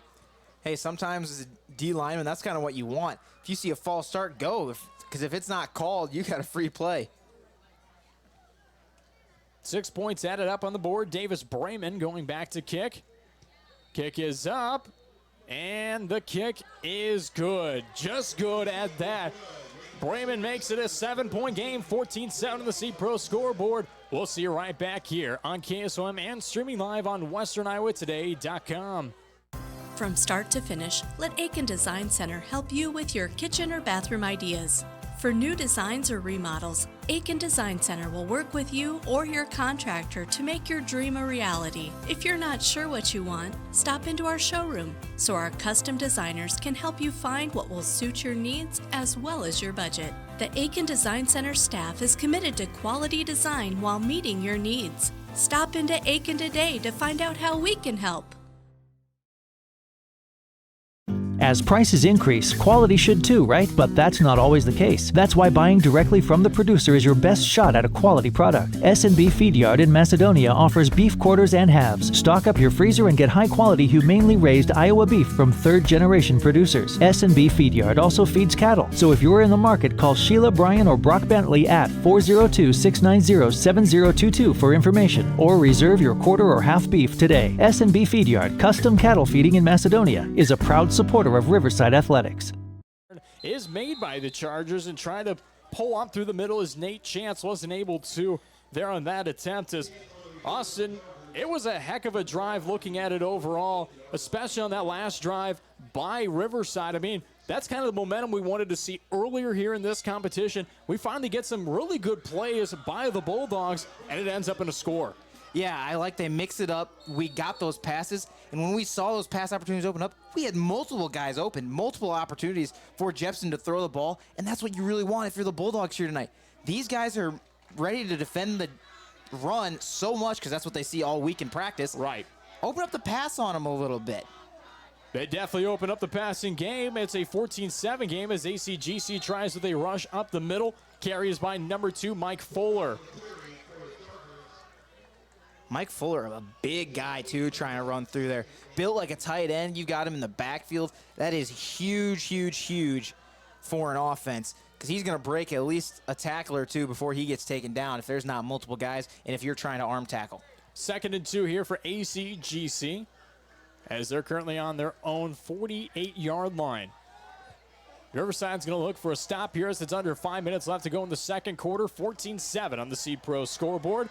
Handoff once again, continuing on the near side, easily gaining a first down and then some. Nice job by Anthony Sorzano to just rush that one on the near side, collect by the numbers, and gain that beautiful first down. And I'm starting to figure out ACGC's scheme here. They get their blocks up front, and after that, they just let their runners do what they do. Run through arm tackles, drag guys with you for extra yards after contact, and that's really what this team is built on, strong legs of running backs. No matter what, we've seen them break tackles as soon as they get through that first chunk of line, and that O-line has been fantastic of picking up that front seven and just leave it to the running backs to do the rest. 1st and 10 on the Riverside 44-yard line. Handoff goes to Nate Chance, continues on the far side for just a second. However, he's going to be marked down just earlier than the initial portion. It's going to bring up 2nd and 8. Must have touched the ground for just a second there. As it looked like for a second, he almost had a gain of 5. Yeah, he looked up, he was going to pick up big yards, but Kellen Oliver gets the leg sweep, picks him up. Nice double leg if you're a wrestling fan. And then hits the AI step over on him as well as he gets up and walks back to his side. ACGC in motion, makes a fake handoff, continues on the near side as a pile of men continue down the field. It's going to be for a pretty decent gain there, but it'll bring up 3rd and 3. Looked like Jathan South just kept it as he tried up the middle once again. Seen him do that quite often here so far tonight. We'll see what kind of happens here on this next play. You're always kind of curious to see how some things work out for the Chargers, especially with how different their playing schemes are. 3 men in the back, makes a handoff, continues up. Able to just continue diving forward is Anthony Solorzano as he gets a first down and gets marked down at the 30-yard line. Excuse me, I thought it was Nate Chance for a second. It's Solorzano. Nice job by the Chargers, as you can hear the PA announcers a little bit happy. The fans are happy themselves. And as a defense, that's one of the scariest things you can see. Had a triple option almost set up in the back. 3 of your strong running backs right behind the quarterback who's under center. He could go so many ways with that. Those running backs could split off in so many different directions. You're shaking in your boots as a defender. Flags go up, and it looks like it will be a false start on ACGC. Be a 5-yard bet. Actually, it'll be offsides on Riverside. Wow, I thought that might have been going against Peyton Jacoby. Thought maybe they got him to jump. But again, have we seen a flag called for ACGC that wasn't a kickoff yet? I do not believe that we have yet. Which is crazy for as many flags as we've seen here tonight. Again, if you're Riverside, you got to be thinking, is it just us? Or does somebody have something against us right now? Well, at the same time, sometimes you don't win every whistle, and unfortunately, if you're the Bulldogs, now you've got 1st and 5 here for ACGC, a team who continues to march up the field. Jathan South continues on the far side, gets a block for a second, and he's going to be taken down for about a 2-yard gain. He had a good block for a second by Mike Fuller on the far side, but then the blocking coverage of the offensive line just kind of lost their man. Yeah, and he was going to run to the outside edge, and he saw the guy coming off the block of Michael Fuller. Fuller kind of hit his guy enough for him to get past, but then he tried to put a move on him. If he just keeps running, he might be able to turn the corner on that guy and pick up a couple more yards, but instead he tries to cut back and then take off again and only picks up 1. Under a minute 40 left to go here in this second quarter. Pitch tries in the middle. Carry was by number 2, Mike Fuller. It's going to bring up 3rd and about 4 here. After about a 1-yard carry by Fuller. Now, if you really want to throw Riverside off balance here, send everybody on a route. Just for fun, you know. I know they won't, but, line up in the same formation you've had, extra tight, heavy package, and just send some routes. Wheels up the sideline, whatever. They're going to go with the route. They look downfield. Pass is complete for a first down. Oh, my goodness. Anthony Solorzano with the reception. Jathan South. And that is how you fake teams out, Austin. The true mastermind standing right next to me of Austin West. It wasn't the wheels up the sideline. It was just a running back leaking out of the backfield up the middle, looking like he's been doing all night, lead blocking for that run. But then they drop back into pass. Handoff up the middle. Touchdown, Chargers. Mike Fuller able to earn that touchdown. ACGC 1 of 1 on completions, and now up 20-7 on the Seed Pro scoreboard. The only thing that could have made that better is if that's put a little more on target and he's able to walk that thing into the end zone. Unfortunately, he has to kind of dive out and trip for it, putting him down at the inches in front of the goal line. I know he's just livid about not being able to score one of 3 passing touchdowns now for ACGC, or is that their second here on the season? That is going to be their second on the season, and that extra point is good. We're going to take a quick break. 21-7, ACGC with the lead on the Seed Pro scoreboard. Just 46 seconds left to go. We'll see you in 30. Introducing the... As prices increase, quality should too, right? But that's not always the case. That's why buying directly from the producer is your best shot at a quality product. S&B Feed Yard in Macedonia offers beef quarters and halves. Stock up your freezer and get high-quality, humanely raised Iowa beef from third-generation producers. S&B Feed Yard also feeds cattle. So if you're in the market, call Sheila, Bryan, or Brock Bentley at 402-690-7022 for information, or reserve your quarter or half beef today. S&B Feed Yard, custom cattle feeding in Macedonia, is a proud supporter of Riverside Athletics. Live on KSOM 96.5 and streaming live on westerniowatoday.com. You're listening to KSOM Sports. And we're right back here at ACGC High School. I'm Zach Cowan sitting alongside Austin West, reminding you that this broadcast is brought to you by Hummel Insurance. Service is the difference with Hummel and Rancho Grande. Authentic Mexican food on West 7th Street and Atlantic. Kickoff goes to the 20-yard line, picked up by Cole Jepson. Handed off to Jackson Gordon on the near side. He fakes out a man, continuing at the 40, the 45. Now fakes out another man, continuing down the 40. Finally taken down inside the 35-yard line with just 35 seconds left to go. And honestly, I didn't think that was a very good reverse, in my opinion. They handed it off super, super early. And so it was like, wow, why are they going reverse here? Everybody's already on that side. Why would you risk the reverse so early? Let your guy run a little bit back towards midfield. But hey, it worked out. Make a couple guys miss, and you're back into Charger territory. They're currently at the Chargers' 31-yard line with 1st and 10, 35 seconds left to go here in the first half. As you hear some of the instruments getting a little bit warmed up below us here at the Charger press box. Jepson looks. Gets a pass to Cole Jepson. Continues down. He's going to be taken at the 15-yard line. And what a play that was by Cole Jepson. And a pass by Grady Jepson. And that was one of the slant plays we've really wanted to see, as those run plays really draw in those linebackers. You can see right now they're playing about 4 yards off the ball. And when you have those slant plays, they're waiting for the run, and you had a running back kind of leak out this way.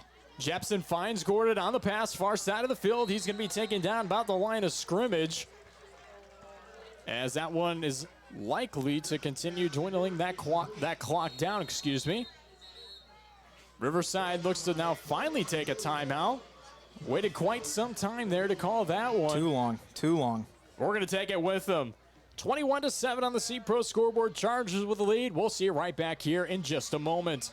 Hoist Distributing in Audubon has been partnering with Southwest Iowa farmers to provide superior service and knowledge on all their chemical, seed, and fertilizer needs. Great products made greater through Hoist Distributing's hard work and attention to detail, promoting sustainable yields and plant growth, helping agriculture do what it does best, grow. From chemical, seed, fertilizer to soil sampling, aerial application, crop scouting, and planting, as well as a premier precision planting dealer. Quality products and service you can trust. Hoist Distributing in Audubon, 712-563-3030.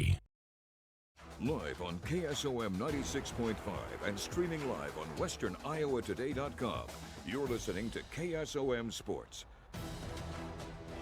And we're back here at ACGC High School. I'm Zach Cowan sitting alongside Austin West, as we're going to pause for 10 seconds for station identification. You're listening to KSOM. Playing your kind of country. 96.5 KSOM, Audubon, Atlantic, Red Oak, Harlan. Riverside back in action here.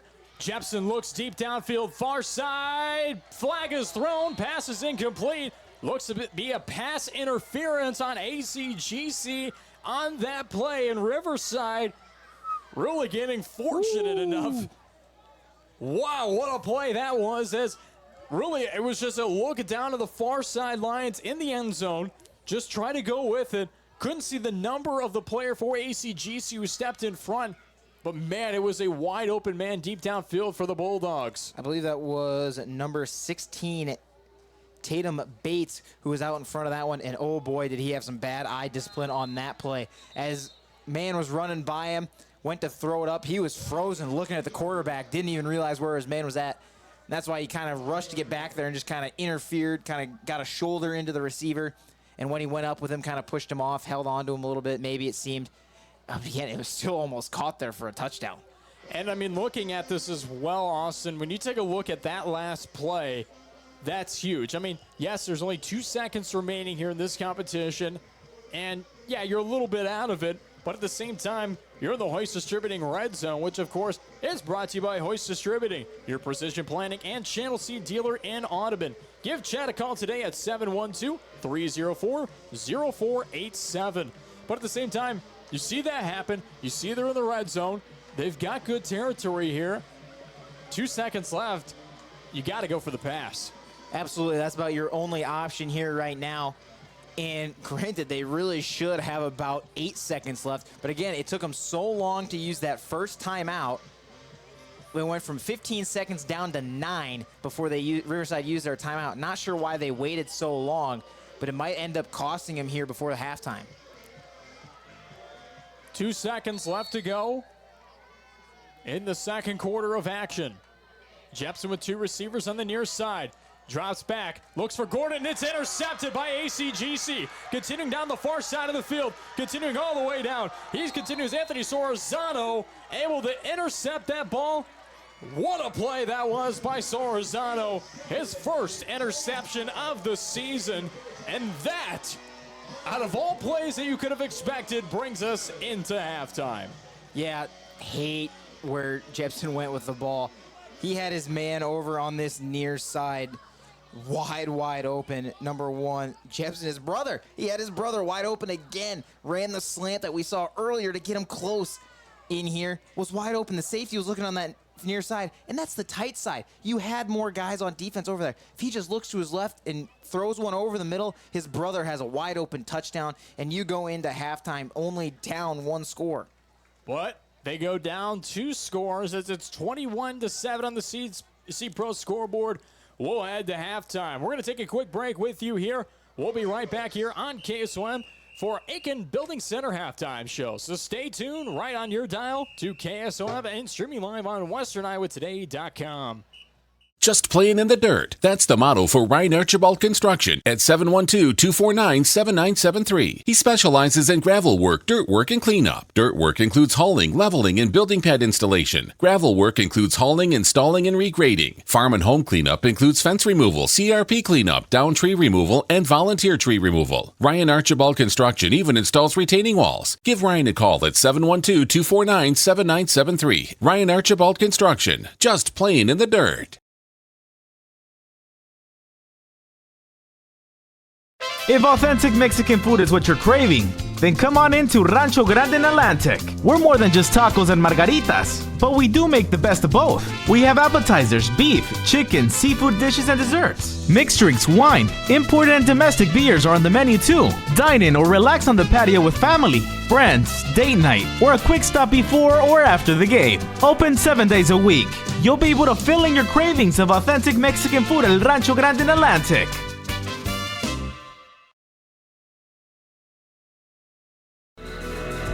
Partner with the undisputed leader in Enlist E3 soybean genetics. With exceptional yield and value, neighbor-friendly weed control, and more new elite genetics developed faster, Stein can help you maximize profits on every acre you plant. Discover yield plus experience with Stein Enlist E3 soybeans. Learn more at steinseed.com. Stein has yield. Contact Trey Bricks at 249-2503. Live video streaming on westerniowatoday.com is courtesy of Nishnanet, offering always fast internet with no gimmick pricing to select rural areas of Cass and Audubon counties. Nishnanet is a local company with local technicians and offers unlimited data on most of their internet plans. Learn more about Nishnanet and their services and products by going to their website at nishnanet.com. Nishnanet.com, technically awesome. Conductix Wampfler is a leading global manufacturer and growing company in Harlan looking for full-time welders and heavy bar techs. Starting pay for welders up to $24 an hour and heavy bar techs up to $22 an hour. We are looking for self-motivated and dependable people to apply. With excellent benefits and a positive work environment, you too can be a part of the winning team. Apply online at conductix.us or in person at 1605 Industrial Avenue in Harlan. Conductix Wampfler is an equal opportunity employer. Make sure you're getting the best coverage for you at the most competitive rate. Hi, this is Nick Carnes with Brocker Carnes & Carnes. We are an independent insurance agency that offers coverage for your home, auto, life, farm, and everything in between. But mostly we are here to help. As an independent agency, we can shop around for the best rates and coverages from multiple companies. Stop by one of our offices or go to brockercarnes.com for a quote on your insurance. Let Brocker Carnes & Carnes help you get the best coverage at a competitive rate.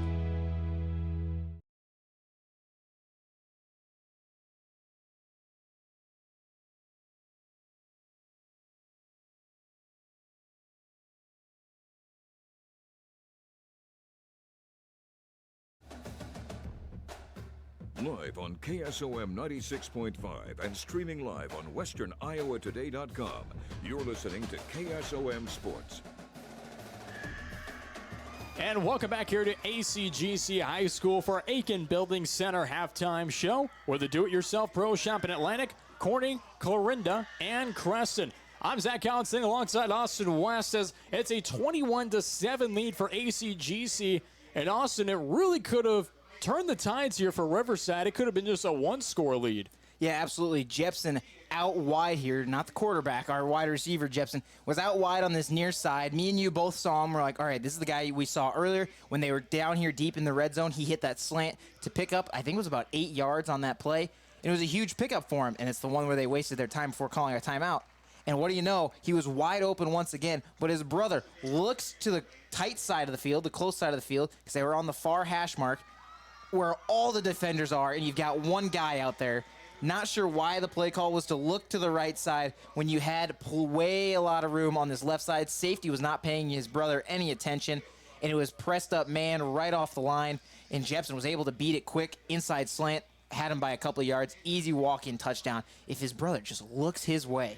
And at the same time, you mentioned Cole Jepson a little bit here, and when you look at him overall, he's been pretty impactful here tonight. I mean, he's made some of the bigger catching plays for Riverside to put them in good field territory, but he didn't rely on that one. It's almost like they ran the out route with Gordon to go to the end zone to try to just go to him all day. Like the plan was, let's try to fake him out on the near side, but even in the formation, you should have seen that, well, they were doubling up on the outside, not doubling up on the near side.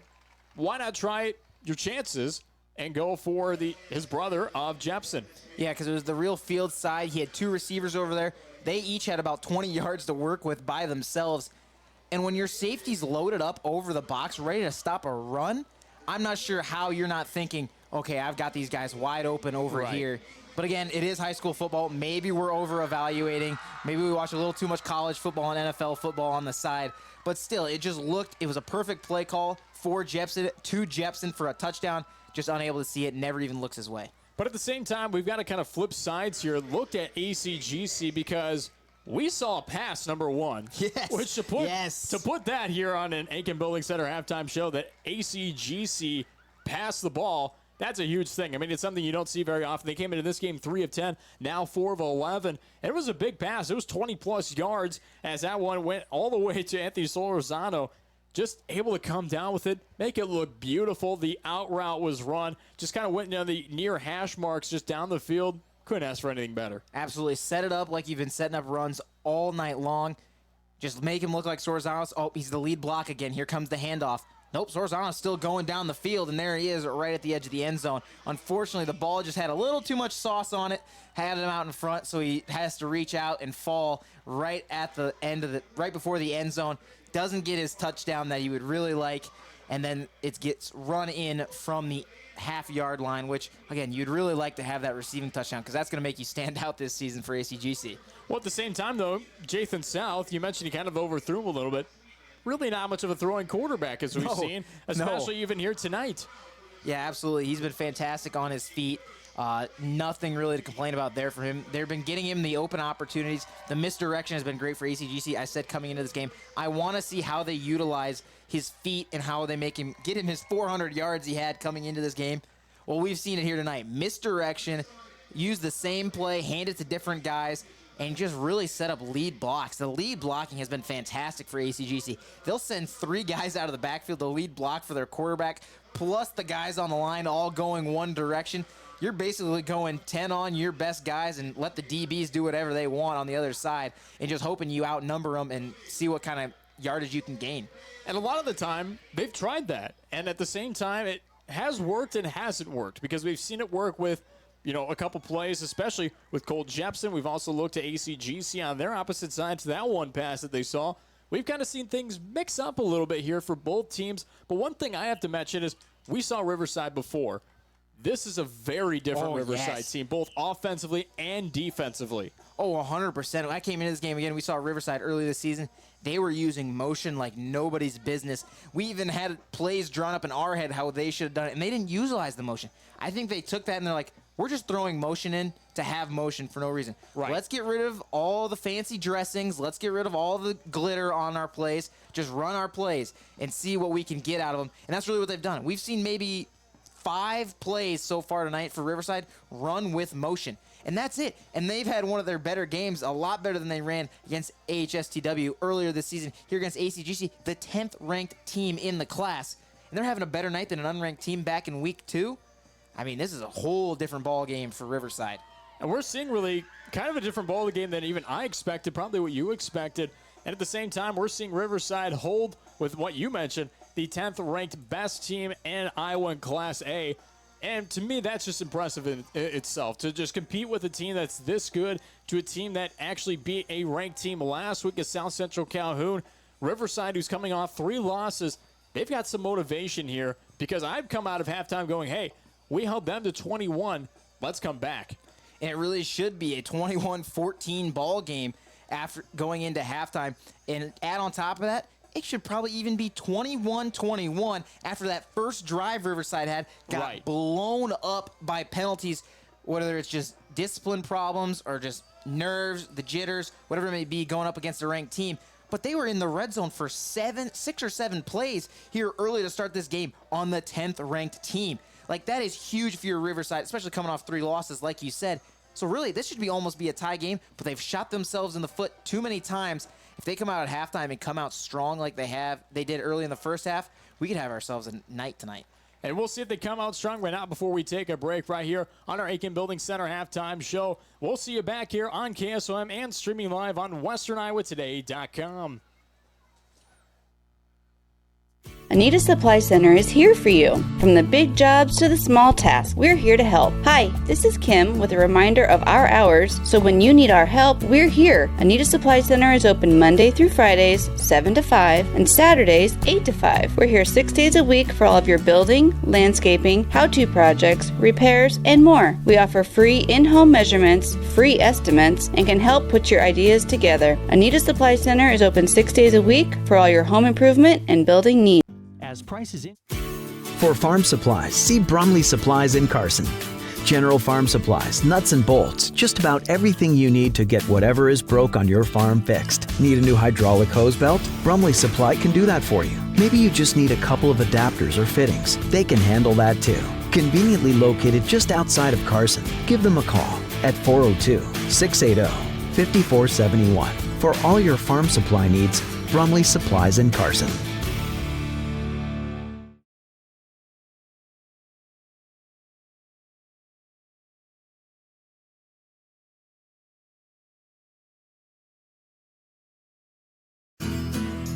Since 1952, the family-owned Mertz Welding has provided quality welding and fabrication in Carson. They specialize in rebuilding and remanufacturing everything from light to heavy equipment with a variety of machines and welders. There isn't a job Mertz Welding can't handle. For more information, stop in at the shop in the west end of Broadway in Carson or give them a call at 712-484-3821. Mertz Welding is a proud sponsor of Riverside Athletics.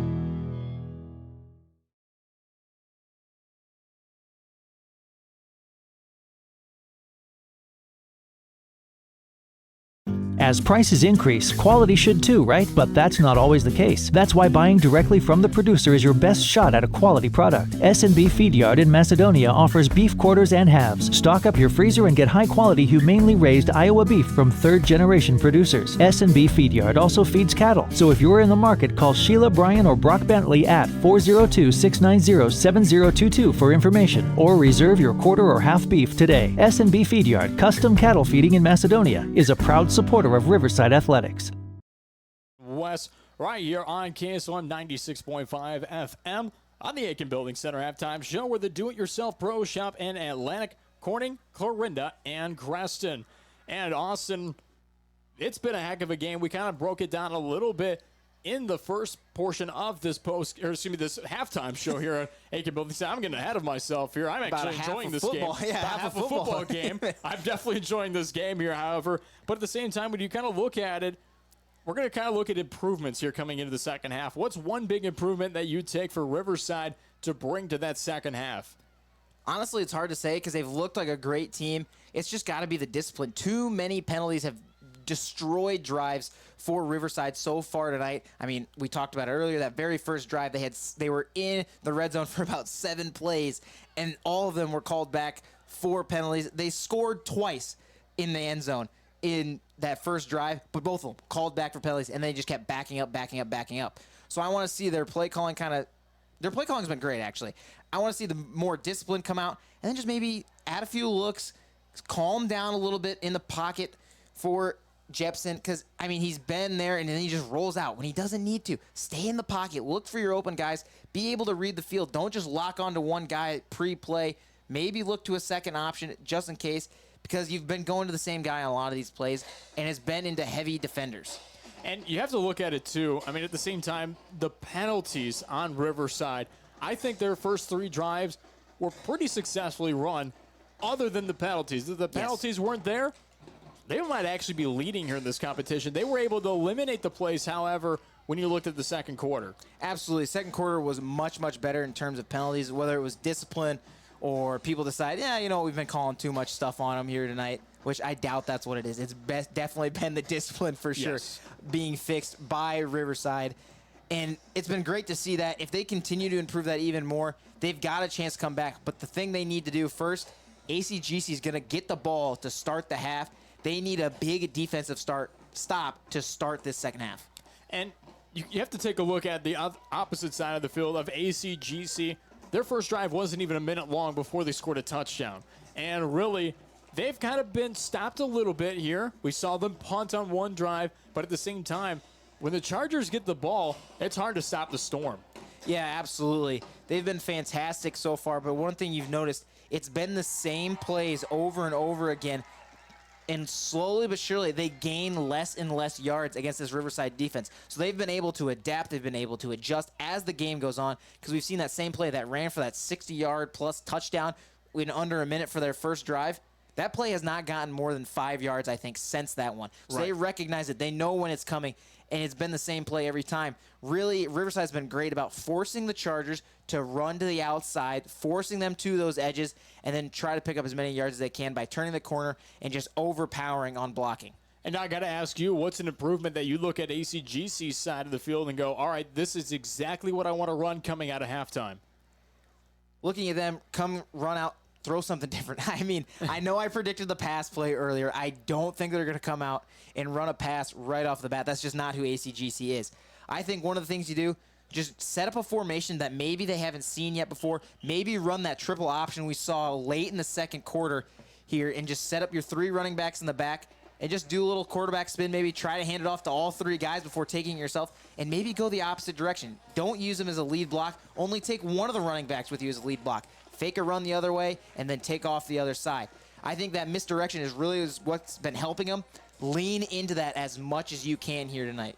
And we'll see kind of the misdirection that comes in the second half, but not before we take another timeout. We'll see you right back here on our Aiken Building Center halftime show on KSOM and streaming live on WesternIowaToday.com. Cass Health in Atlantic, Iowa is a nationally recognized hospital, and we are proud of the awards and all of our recent accomplishments. But do you know what drives us to be the very best? You. We're passionate about helping our patients heal and feel their very best at any age and any stage of life. Cass Health, neighbors caring for neighbors. When you walk your fields this spring, will each plant have emerged consistently? Ensure consistent emergence of every plant by managing residue, firming seed, and controlling downforce with precision planting upgrades for your planter so that every seed gives you return on investment and isn't left to chance. Transform your planter with Riggs Ag in Lewis and get the best stand you ever had. Call Jim Riggs at 712-254-2408 today. United Group Insurance. People you know and people you trust. Because we are local in Southwest Iowa with offices in Red Oak, Atlantic, Griswold, and Shenandoah. Our team of agents will find the perfect policy for your needs from the wide variety of carriers that we work with. We offer policies for home, auto, life, farm, health, and commercial with vast experience in both hail and crop insurance. Learn more at unitedgroupins.com today.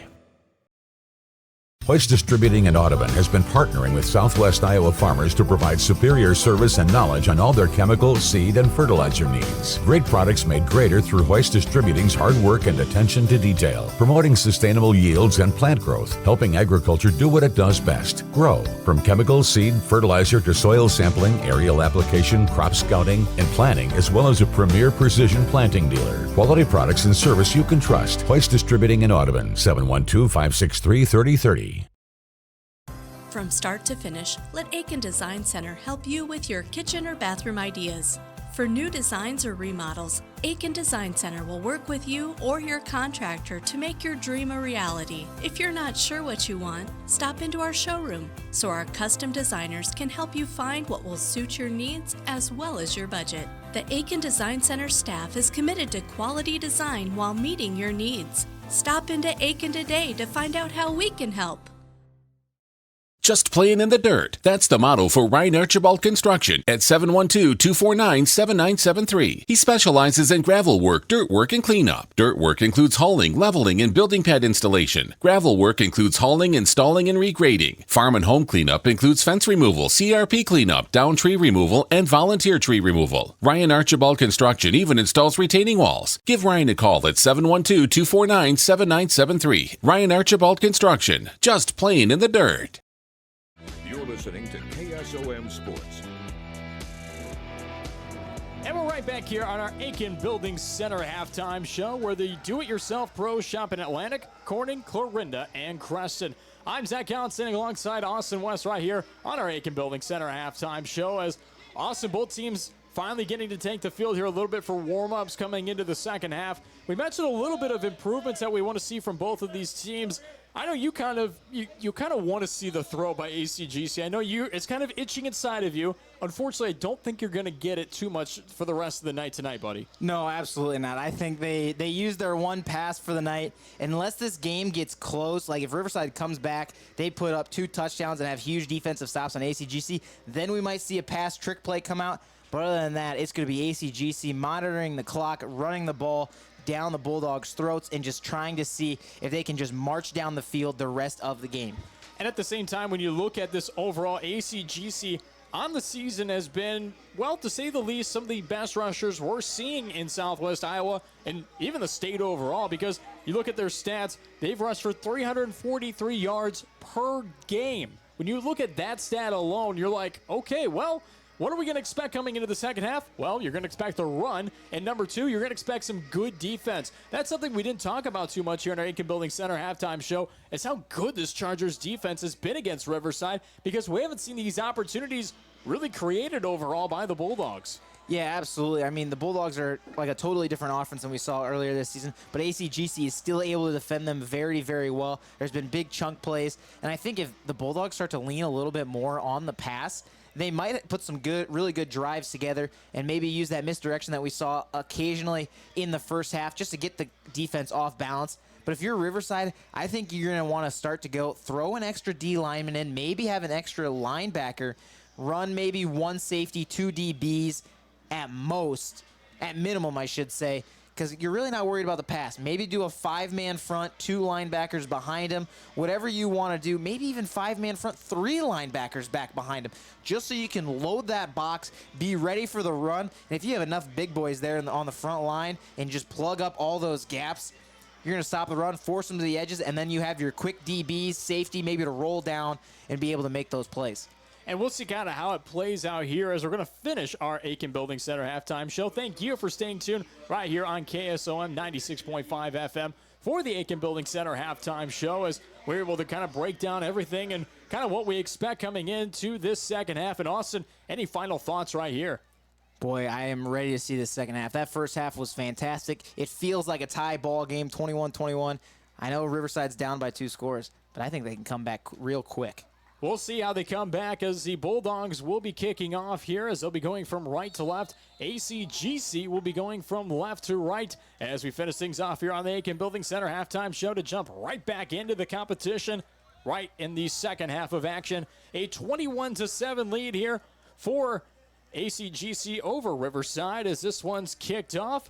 It's going to be received, and a nice reception at that for ACGC. Continuing down the field, finds an open gap once again and finally taken down inside the 45-yard line. Nate Chance able to pick up that ball and really charge down the field with that reception. Yeah, absolutely. Return, excuse me.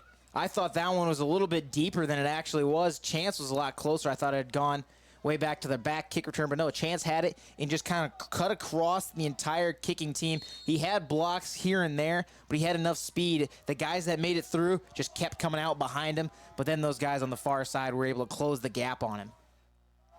1st and 10 inside their own 45-yard line. Rush attempt went up the middle. Looks to be about a 3-yard carry. It'll bring up 2nd and 7. See, these are the kind of defensive plays that Riverside needs to keep this game alive for them. Hold them to about 3 yards, maybe pick up some 2-yarders as well. But the thing is, ACGC is so good at picking up yards after contact. These running backs are so strong that they're able to run through tackles. ACGC at the 48-yard line. Pitch goes out to Sororzano. Continues on the near side. Fakes out a man at the 45. Now crosses the 40. Not the 35. Inside the 35. It's going to be taken down at the 34-yard line. Anthony Sororzano once again. Ooh. Man, he's been an impact player here tonight. Absolutely. And give props to the offensive coordinator. Quarterback ran in deep into the O-line before he pitched that. I lost him in the scuffle. And then the next thing you know, here comes a ball popping out. Thought maybe it was a fumble, but nope, it's a perfect pitch right to the outside. And see you later. Huge gain for the Chargers. Under 11 minutes left to go here in this third quarter. ACGC actually going up with a pretty elongated huddle, if you like to say here just a little bit. We'll see what they do here on this play. Man in motion. South kicks it back to Fuller. Continues on the far side of the field. Gets about 3 yards on that carry. See me, they're going to mark him to about 2 yards to bring up 2nd and 8. I am a humble guy, I'll say this right now, but if you look at that defensive set, you know what Riverside pulled out? 5 down linemen, 3 linebackers, a corner on each side, and a low safety. Safety was only about 7 yards off the ball, if that. And what did they force ACGC to do? Run it to the outside. They only pick up 2. Huge play for Riverside. Players on opposite ends, as this is a pitch out near side to Sororzano, and a flag is going to be thrown on the near side. Late flag at that. The only thing, it's got to be on ACGC for a hold or something. It didn't look like the tackle was bad by Riverside by any means. Officials pointing to the Riverside portion of the field, but we'll see exactly what is going to be called. It will be a legal block at the back by ACGC. It'll still be 2nd down here. However, will bring the Chargers back 5 yards. So it will be 10-yard penalty with block in the back.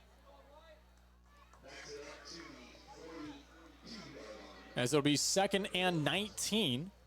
ACGC got a 1-yard carry now, brought all the way back behind the 40-yard line in Bulldog territory. And their first penalty of the night that wasn't on a kickoff. Pitch out once again. Nate Chance with this pitch out as he continues across the original line of scrimmage. Able to get a few yards on that carry, maybe even an 11-yard carry. Brings up 3rd and 8. So now ACGC just negated their penalty with a nice run to the outside. A lot of great blocks opened up that gap for him to run through. Great job by the O-line, but the defense has been getting pressure into the backfield. So I would not be surprised if we see a lot more tackle for a loss here tonight, as the defense has been breaking through quickly here as well. Under 9 minutes, 30 seconds left to go. 21-7 on the C-Pro scoreboard. ACGC with the lead and the ball. South takes it for himself, continues at the middle, gets a little bit of blocking coverage as it looks like he might be able to get that first down, maybe just short. We'll see if they move up the chains as he's still down on the ground. Finally, he's able to be picked up by the official. As they're going to bring the chains on forward, it will be just good enough for a first down. Nice job by Jathan South. It was 3rd and 8, Austin. He was able to get 8 yards and just barely. Yeah, and that's one of the things is the yards after contact. Riverside has been struggling to tackle these running backs. The first guy misses, you can't let the second guy miss too, and that's what's been happening. Run up the middle as it's a beautiful job taken care of by Riverside. Looks like a hand in there was with number 11, Jet Rose. Bring up 2nd and 9 on the Bulldogs' 24-yard line. Again, this is where you need to have these guys get pressure, but don't go too deep into the backfield. Sit there at the line of scrimmage if you have to. Wait for these runs to declare themselves. As you know, they're not going to pass, so you don't need to get to the quarterback quickly. Just close up the gaps. Handoff on the outside as it's going to be taken down. Mike Fuller, as that one's going to be taken out of the original line of scrimmage. Bring up 3rd and 9 now. It looked like there was a fumble as well on the play. ACGC is able to recover it. Nice job by Jathan South to kind of jump on top of it. I was kind of waiting for the PA announcer to say who jumped on top of it because I saw a couple numbers down there on the grass. But 3rd and 9, ACGC lost the ball for a second. They're making a couple player substitutions on the far side of the field. Working with 7 minutes, 45 seconds left to go here in the third quarter of action. A 21-7 lead on the C-Pro scoreboard for the Chargers. Man in motion, handoff, faked up the middle. Jathan South tried to keep it for himself, but he's going to be taken down behind the original line of scrimmage for a loss of 2 yards. Bring up 4th and 11. What a great job by the defense of Riverside. As soon as that formation comes out, you know exactly what play it's going to be. You just don't know where they're running the ball. They did a great job taking away the pitch, and then they had another guy coming back from the far side to be able to take out South at quarterback and take him for a tackle for a loss.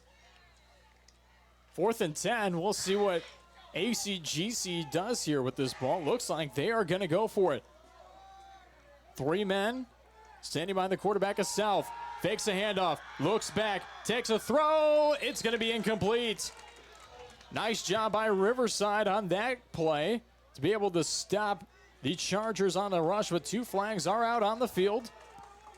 It's going to be on ACGC and Riverside, declining it immediately. They want this ball back. Huge, huge, huge defensive stop for Riverside. This is what we said at halftime. This is what they need to do. They need to come out, stop ACGC, and what a fantastic defensive play calling this was to start off this second half. Riverside, throw something together, drive down this field, and you've got yourselves back in this ball game. Peyton Poliski was the intended receiver on that last play for ACGC. As it's going to be a turnover on downs, the first that we've seen for the Chargers yet here tonight, as Riverside will take the field and look to kind of get their momentum going here in the second half. Absolutely. This is a huge drive for Riverside. They really need to go down and put some points on the board. 6:51 left to go in the third quarter of action. Handoff to Jackson Gordon as he continues on the near side, crosses for a first down. Nice pickup of about 11 yards on that carry by Jackson Gordon. And it wasn't even like he got amazing blocks coming towards this near side. He just had an open field. No, the best thing about that, it was the play call. It just happened to fit so well with the defense call. They sent about everybody on a blitz on defense. And when you have an outside run, you've got nobody but the corner left to stop it out here. Riverside just coming with a no huddle. One runner on the near side. Hand off to Jackson Gordon as he's going to be taken down behind the line of scrimmage for a loss of a yard. And it will bring up 2nd and 11. Yeah, I think if Riverside wants to do something here up the middle, they can't. They got to spread this field out because those D linemen are rushing in fast. They're loading the box for ACGC. Make them spread out. Run those outside runs. Throw the outside passes, out routes, whatever you need to do to get those linebackers spread out to maybe lessen the amount of D linemen you see there going against you. So you see maybe 3 instead of 4 or 5. Jackson Frang, as he was hit hard for ACGC, he was down on the field. He was walked off by a trainer. He's going to be looked up at the sidelines. So we'll update you on Frang's ability to play as a handoff is faked as Grady Jefferson just tries for himself, and Jefferson just taken down way behind the line of scrimmage. And in that case, it's going to be a big loss of yards for Riverside. Interesting play that he took it for himself, especially because he had a man on the near side open, and you could even tell that they were mismatched on that end. Yeah, I think it was just designed run from the get-go. There was even pass and scramble. The problem is ACGC is loving to send as many people as they can. Just throw a couple guys back in coverage, and that's it. 3rd and 15. Jepson goes near side. Finds Cole Jepson. That one's going to get him back past the original line of scrimmage, but it will also bring out 4th down. Looks to be 4th and 8 coming out for the Bulldogs as we're seeing the offense step off the field and the special teams come onto the field. Actually, it looks like they're going to stay on. So you got Jepson now here. Actually, nope, they are going to bring on the special teams unit. One of the things, though, you can take away from that drive, the far side has been open on almost every passing play. Kyler Reekin back to punt this one away. Gets that one off and almost blocked away for a second there by Anthony Sororzano. He was about maybe a couple even inches close to blocking that one away. I wouldn't be surprised if you go back at film and slow that down. If that thing, his hand is there, it's just in the wrong spot. Maybe the ball goes underneath or over top his hand because he was right there. Impressive stuff we've seen from him offensively, defensively, now on special teams. Almost, what can't he do? Yeah, absolutely. He's been an absolute star here tonight for ACGC. It's going to be interesting to see how he continues the rest of this game. In Riverside, wasted opportunity there, unable to get that first down and keep that drive alive. It was a huge turnover on downs, huge defensive stop. You need to take advantage of those. 5:30 left to go. Flag is thrown on the field as ACGC rush once again. 2-yard carry up the middle. However, we'll see what this flag is going to be on. It will be on ACGC. It will be a false start. 5-yard penalty will bring it back. Still will be first down here. It'll be a 5-yard penalty, bring up 1st and 15.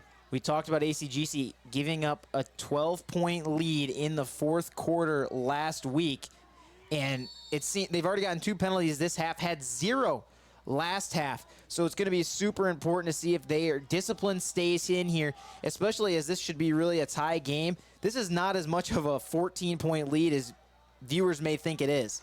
No one has scored yet here in the second half. 21-7 on the Seed Pro scoreboard. 5:25 left to go in the 3rd quarter of action.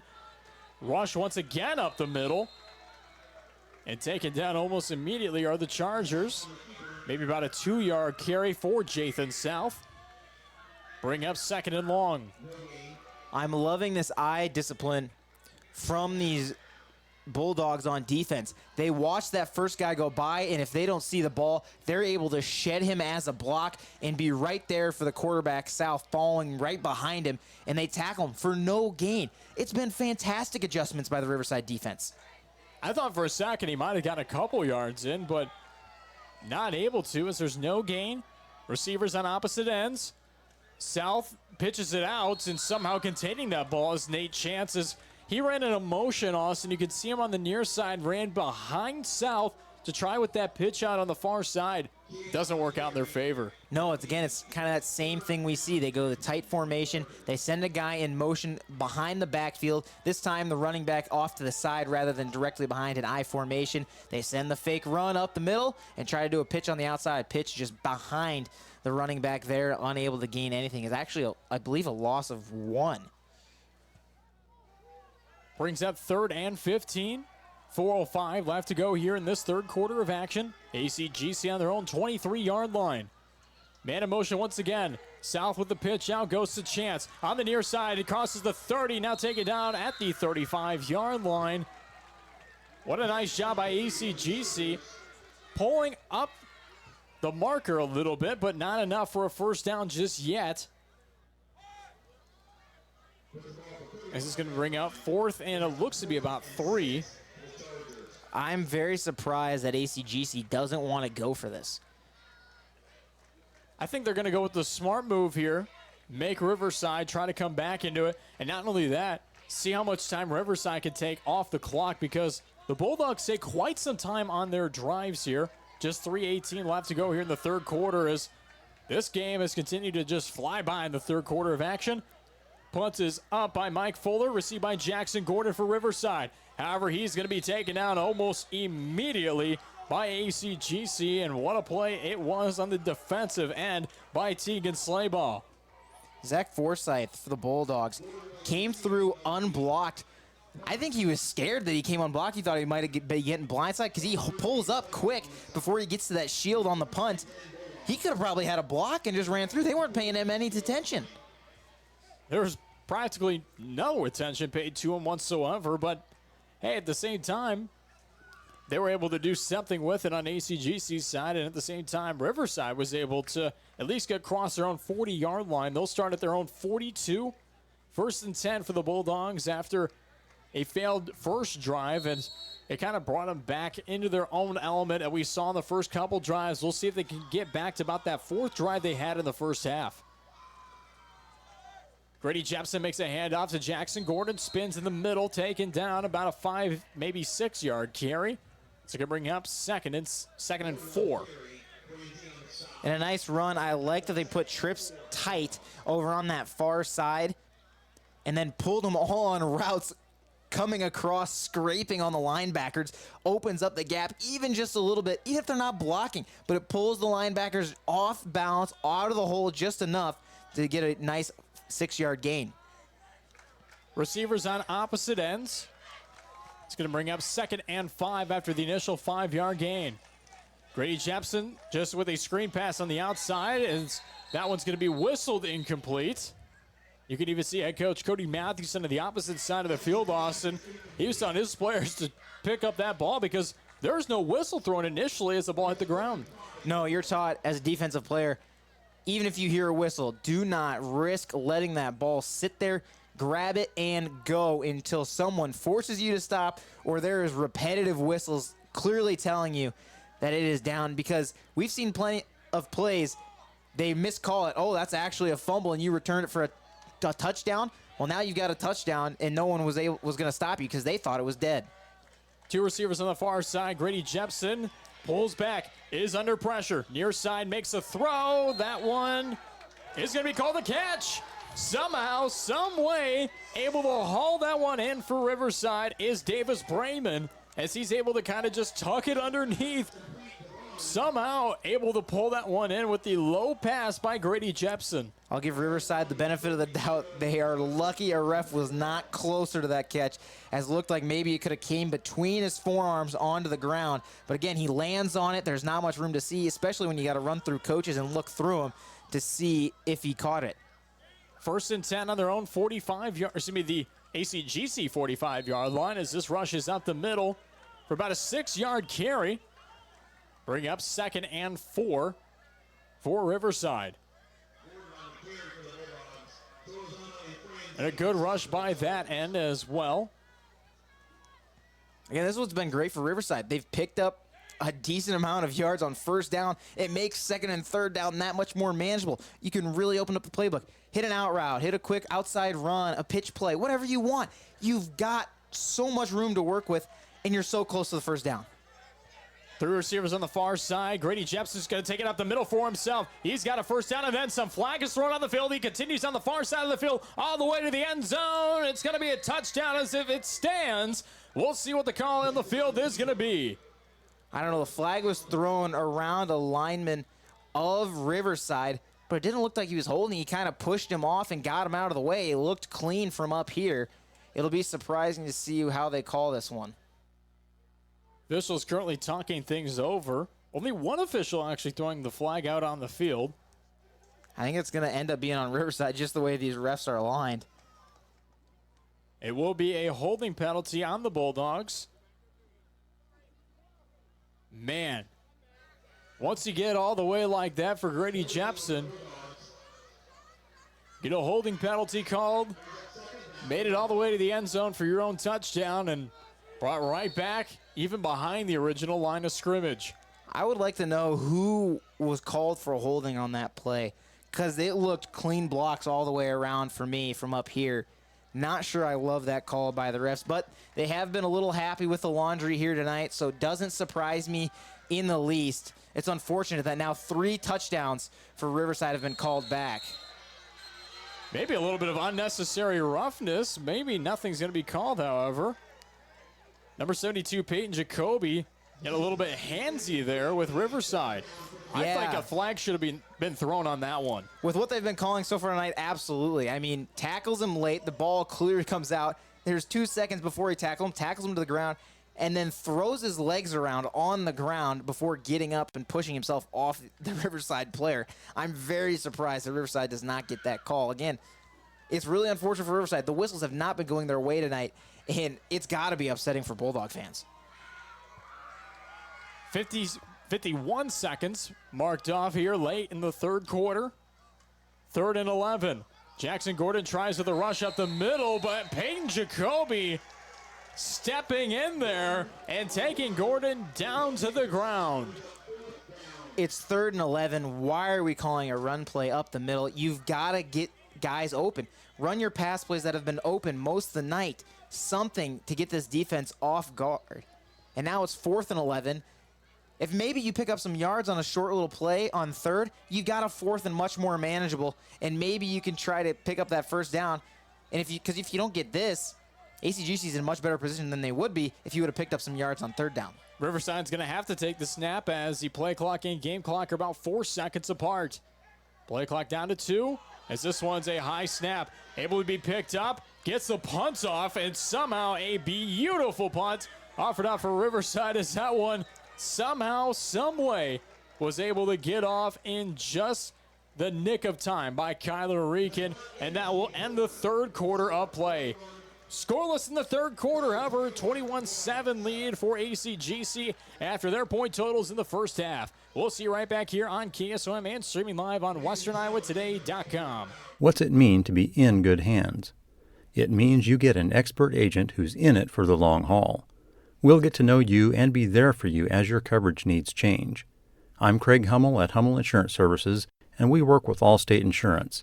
Let us help you choose the right amount of protection to meet your needs, and see for yourself what it means to be in good hands. Call Hummel Insurance Services at 800-482-6426 or stop in anytime.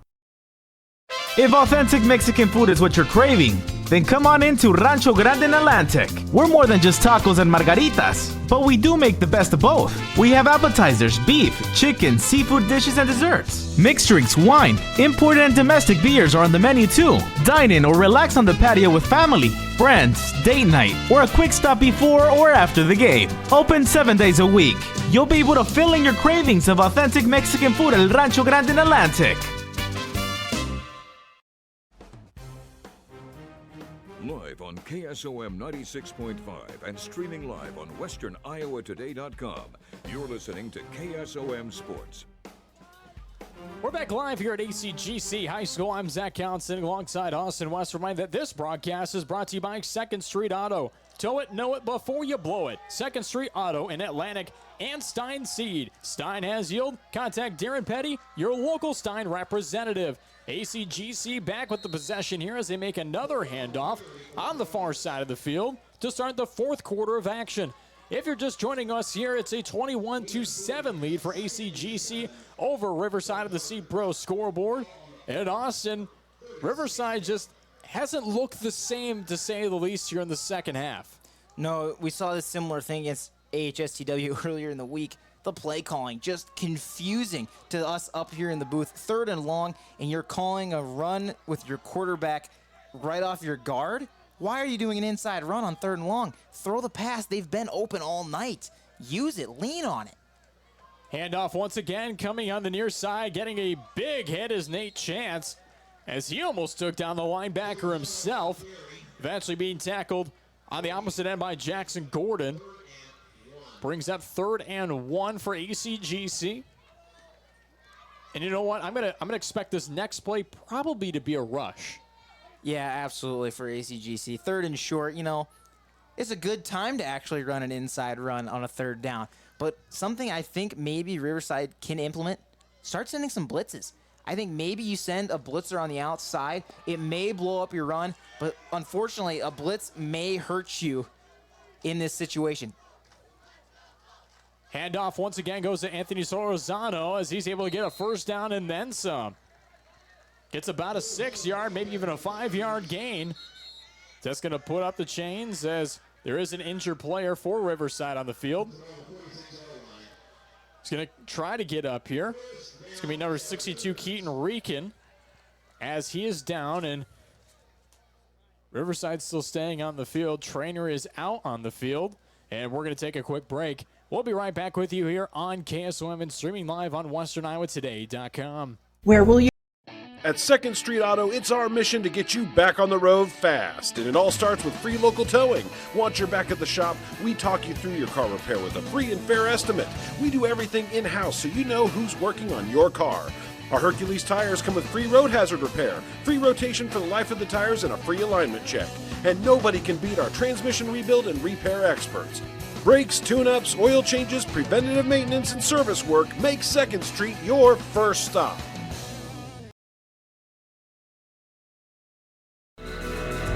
Partner with the undisputed leader in Enlist E3 soybean genetics. With exceptional yield and value, neighbor-friendly weed control, and more new elite genetics developed faster, Stein can help you maximize profits on every acre you plant. Discover yield plus experience with Stein Enlist E3 soybeans. Learn more at steinseed.com. Stein has yield. Contact Trey Bricks at 249-2503. 96.5 and streaming live on westerniowatoday.com. You're listening to KSOM Sports. And we're back in action here as the Chargers just tried a rush on the far side. It went off of an offensive lineman and just tried to pummel through, but able to get a couple yards there. A 4-yard carry is going to bring up 2nd and 6. I'm Zach Allen sitting alongside Austin West as Austin, ACGC continues to march down the field. If you're Riverside, how are you going to put a stop to him here on this drive? I mean, it's going to be tough. What you've been doing has been struggling to work all of a sudden. It worked great in the 3rd quarter. Now early in the 4th, it's falling apart. I think you just got to try to fill as many gaps as you can and try to outnumber these old linemen. Handoff to Sorozano once again as he tries continuing up the field. It took about 3 men to finally bring him down. He came hard down on Jackson Gordon as Gordon almost was bringing him down as Gordon was falling down to the ground. But it will be enough for a 1st down. I think Riverside's lucky ACGC isn't a trash-talking team that we can tell from up here. But if they were a trash-talking team, they'd be telling them weight room after every single run, as these running backs are just all over them, dragging 3 guys with them. They'd be flexing on them, everything. I would honestly do it. Okay, I shouldn't say that. I have never been one to trash-talk on a football field, but, most people would absolutely do that. Pitch goes on the far side of Sorozano. He's got an open gap. Continues at the 30. He's going all the way at the 10. Continues down to the end zone. It's going to be just short. He's going to be marked just a yard short. What a play. And what a carry by Anthony Sorozano once again as he just continued all the way down, but an even better stop by Riverside. Yeah, absolutely. And thankfully, Jackson Gordon playing his heart out tonight, running that one down. And was the one, had his feet stuck in concrete and tried to jump for a tackle on a cut. Just a bad look for the Riverside defense that allowed it to go that far. Hand off to Sorozano is a touchdown for the Chargers. Nice rush up the middle. Nice play set up once again as they push through all the way into the end zone. Another touchdown. And since they were in the red zone, of course, Win Teams in the Red Zone is brought to you by Hoist Distributing, your precision planning and channel seed dealer in Audubon. Give Chad a call today at 712-304-0487. And I got to label one of those plays, especially that play before we saw the touchdown, as the play of the game, which is brought to you by Ryan Archibald Construction. Just playing in the dirt. Extra point is missed. Hits the turf, and it was picked up by the special teams for a second there. So regardless of how things are going to go, we're going to head to a break. 27-7 on the C-Pro scoreboard. 8:47 left to go here. ACGC with the lead. We'll see you right back here in just a moment. Live video streaming on westerniowatoday.com is courtesy of NishnaNet, offering always fast internet with no gimmick pricing to select rural areas of Cass and Audubon counties. NishnaNet is a local company with local technicians and offers unlimited data on most of their internet plans. Learn more about NishnaNet and their services and products by going to their website at nishnanet.com. nishnanet.com, technically awesome. Conductix Wampfler is a leading global manufacturer and growing company in Harlan looking for full-time welders and heavy bar techs. Starting pay for welders up to $24 an hour and heavy bar techs up to $22 an hour. We are looking for self-motivated and dependable people to apply. With excellent benefits and a positive work environment, you too can be a part of the winning team. Apply online at conductix.us or in person at 1605 Industrial Avenue in Harlan. Conductix Wampfler is an equal opportunity employer. And we're back here at ACGC High School. I'm Zach Callen, standing alongside Austin West as ACGC offering up some more points on the board, just getting 6 as the extra point was missed by the Chargers. But at the same time, they're up by 20 here in the fourth quarter. 8:47 left to go as the officials blowing the whistle on the far side, and now coming back here, the head official has a flag down.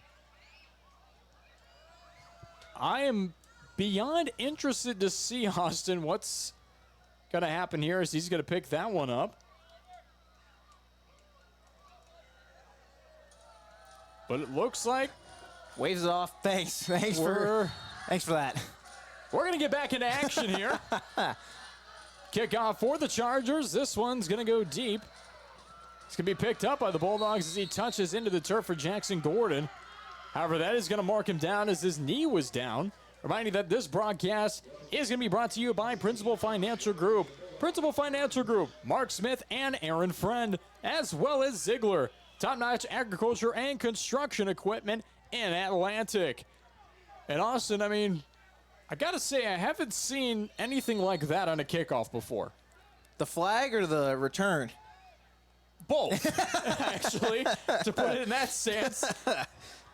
I'm glad you brought both of them up because, man, I haven't seen either one of those happen before. But, hey, we've never seen a comeback happen before that would be like this. As a pass is somehow going to be complete. Intended receiver was Brayman, as well as Moore picks that one up. Taven Moore just jumping in there, watching it go through the hands of Davis Brayman, and able to just pick it up. What a tight throw there by Jepson as well. He had his guy who was leading the corner. All he had to do was bring that linebacker with that other receiver enough so he could hit his receiver in stride. He does. Look at that, an 8-yard pickup. 8:14, now 8:13 left to go here in the fourth quarter of action. Hand off to Gordon, crosses the 30, well enough for a first down. He's going to be marked inside the 35 in Bulldog territory. He's slow to get up for a second there, but, I mean, you look at all the players on the field. You looked at Jackson Gordon. His jersey's the dirtiest. He's been giving it his all here for Riverside. He's just a player that really has shown every element of the game. He can get down and gritty with it. Yeah, absolutely, and especially now that he's been fantastic for him. I think we need to see him more, just maybe less on the run game. Pass is complete. 2 more. Continues on the middle side of the field. Crosses the 50. He's just got one receiver. We'll see if they can get a block. They're not going to be able to, but he's going to continue out, and he's going to be finally thrown out of bounds. What a job by Taven Moore. Nice play once again. Sets up the establishment and continues downfield. It's crazy how good the passing plays work against this defense. Now, if only we would have been running these in the third quarter, this would have been a much different ball game. 2 huge pickups in a row. Your receivers are great after the catch. Let them do their work. You save so much more time on the clock when you throw the ball as well. 7:35 left to go here in this competition. Jackson Gordon gets a handoff, continues on the far side. Looks like he's going to be just marked short of the first down. Picks up about 8 yards, and he's going to be second and 2 for Riverside. And the best thing I loved about that run at the very end is the rest of his team's going to find him at the line of scrimmage. 4 ACGC players stuck in a pile. You know how many Riverside guys were there? Zip. 0.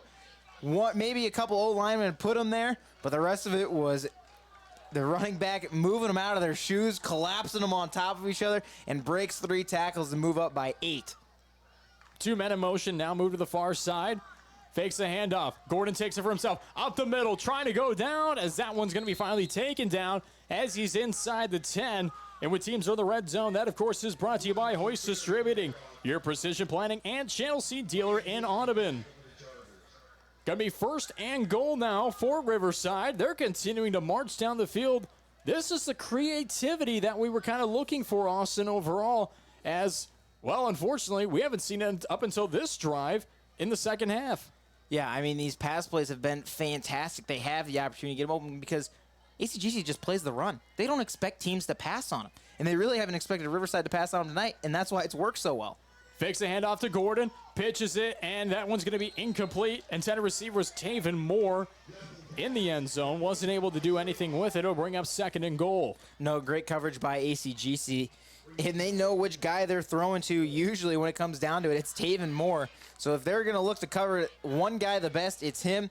So I think you send a route with Taven Moore, get all the attention on him, and hit Cole Jepson on the opposite side. That opposite side route has been open for Cole Jepson every time. Even on that last play, he had him on a go route on the sideline into the end zone.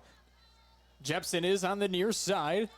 2 receivers on the far. Handoff goes to Gordon. Continues all the way. Gets a block in the end zone. Touchdown, Riverside. Wyatt Bell with a beautiful block for Jackson Gordon as he went all the way to the end zone. The question's going to be, can you treat a turnover or force a 3-and-out here on ACGC to try to get the ball back? Because if you can't, this just becomes garbage time touchdown. But at the same time, I think they might be able to do something with it, as a timeout will be taken by Riverside. 6:14 left to go here in this competition. We're going to take a timeout with them, but not before we do a station identification. You're listening to KSOM 96.5 FM. Playing your kind of country. 96.5 KSOM, Audubon, Atlantic, Red Oak, Harlan. Where will you? Partner with the undisputed leader in Enlist E3 soybean genetics. With exceptional yield and value, neighbor-friendly weed control, and more new elite genetics developed faster, Stein can help you maximize profits on every acre you plant. Discover yield plus experience with Stein Enlist E3 soybeans. Learn more at steinseed.com. Stein has yield. Contact Trey Bricks at 249-2503. Your future today. Live on KSOM 96.5 and streaming live on westerniowatoday.com. You're listening to KSOM Sports. And after the Riverside timeout, we're back here in action. I'm Zach Collins sitting alongside Austin West as the Bulldogs are going to look to go for 2 after the initial touchdown. Jepson tries on the near side, fakes out a man, tries to go all the way as that one's going to be good for 2. 27-15 now on the Seed Pro scoreboard. 6:14 left to go here in this competition, as ACGC still has this lead here in this game. And Austin, it was an interesting scenario to see someone score a touchdown and then call a timeout themselves, especially when the game is such a big deficit overall when you look at the score. Yeah, it's a 12-point game right now. It would have been 13 with the extra point, and now you've wasted a timeout with 6 minutes left to go. Kick the field goal, wait to hold on to the 2-point conversion until you're closer, maybe on the next touchdown. So now you would have been at 14 here. You go down and score after you get a stop. You're looking at 20 points, And now you're thinking, all right, 27-20, now we can go for 2, because then just a touchdown by itself wins it. But to go for it on this one is a wild, wild idea by Riverside. Not one I agree with in any sense of the way.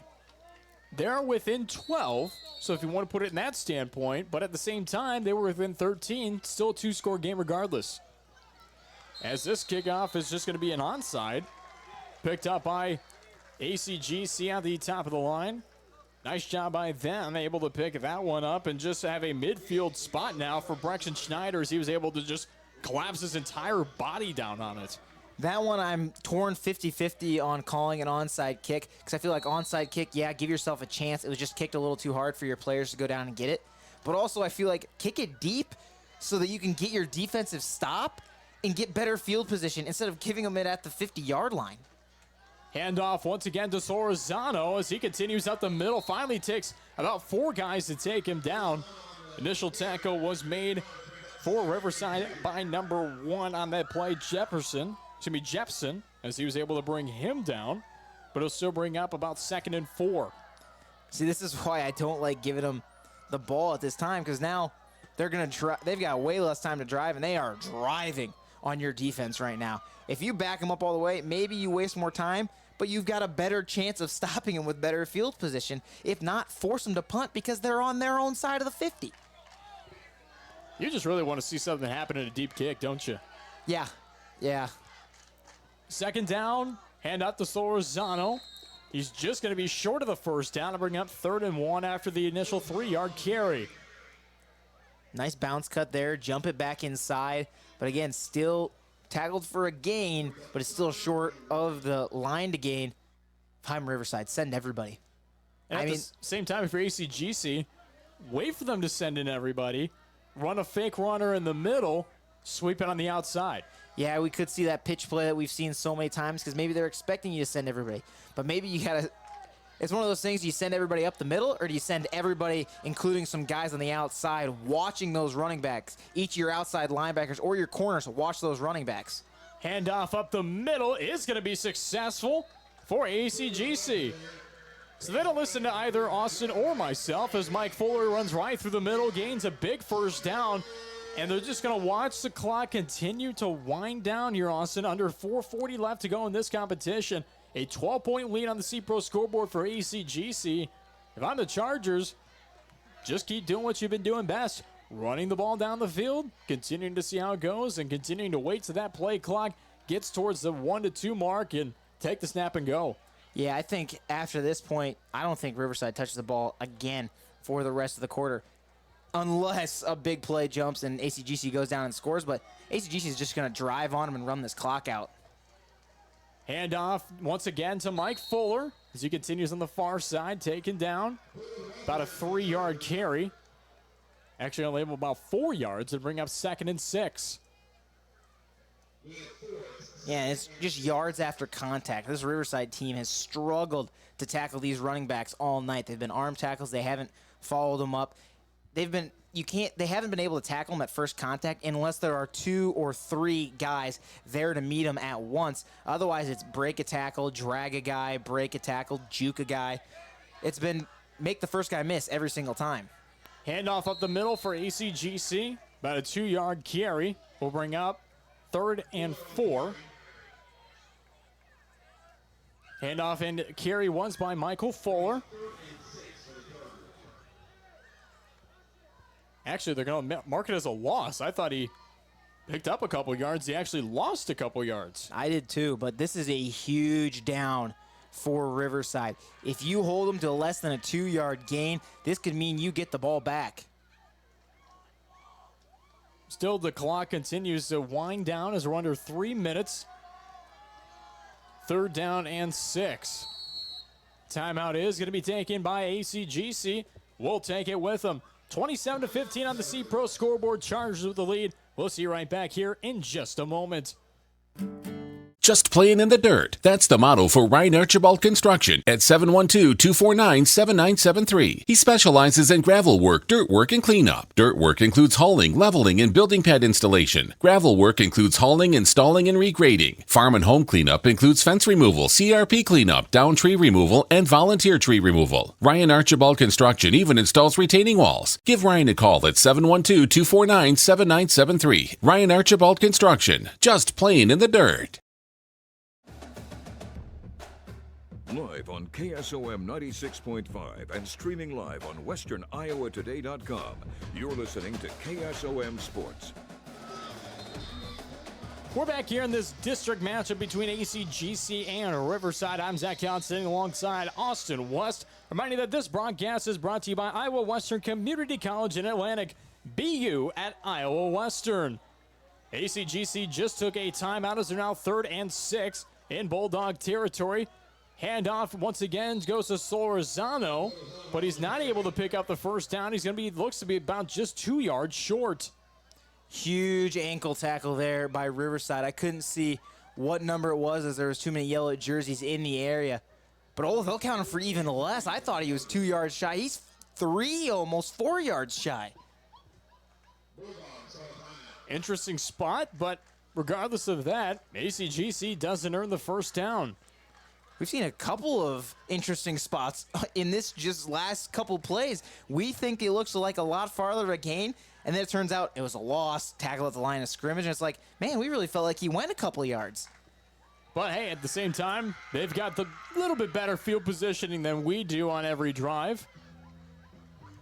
As it looks like they've taken a timeout. No one actually blew the whistle to address that we were taking a timeout, but regardless of that, Austin, ACGC on 4th down. Would you go for it with 2 minutes and 42 seconds left to go? You're up by 12. Yeah. ACGC's been fantastic running the ball.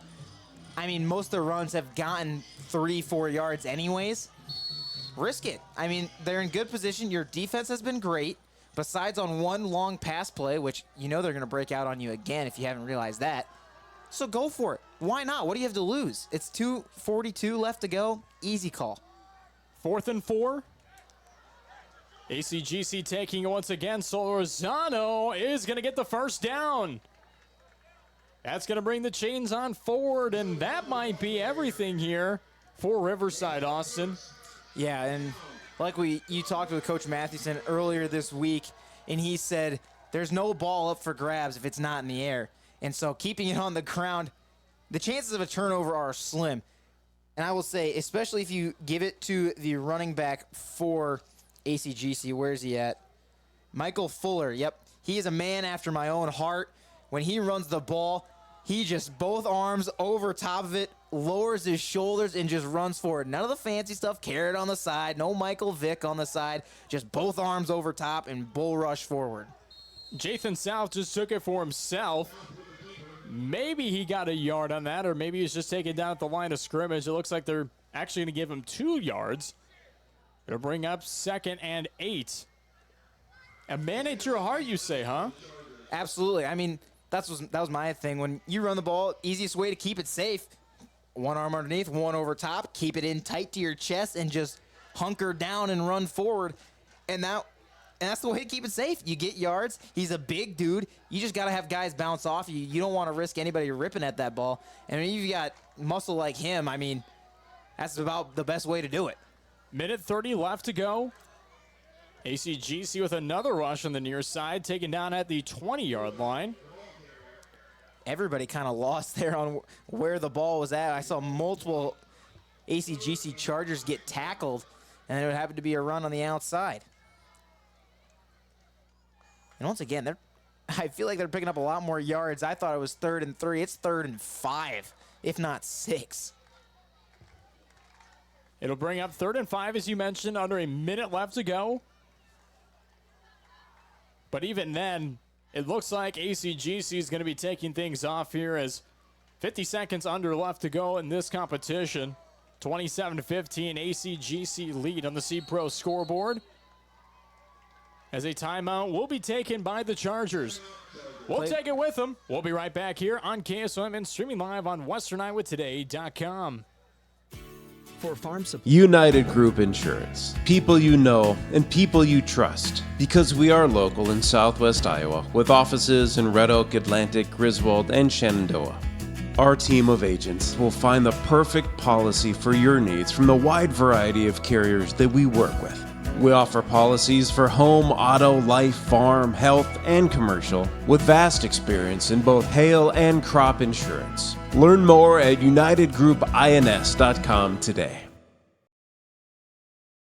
Live on KSOM 96.5 and streaming live on westerniowatoday.com. You're listening to KSOM Sports. We're right back here at ACGC High School. I'm Zach Collins alongside Austin West. As Austin, it looks like ACGC is going to take this thing here after they just called the timeout with 40 seconds remaining, 27-15 on the C-Pro scoreboard if you're just joining us here on KSOM. And man, Austin, at the same time, I know you mentioned in the break, you want to see a pass here. Yeah, Jathan South sitting here at quarterback still the starters. They're not going to need this ball, it doesn't look like. Throw this thing up. South is just going to make the smart play and hand that thing off. Continuing at the middle, Sorzano, as he's able to get a first down, and that definitely is going to be the end of this competition.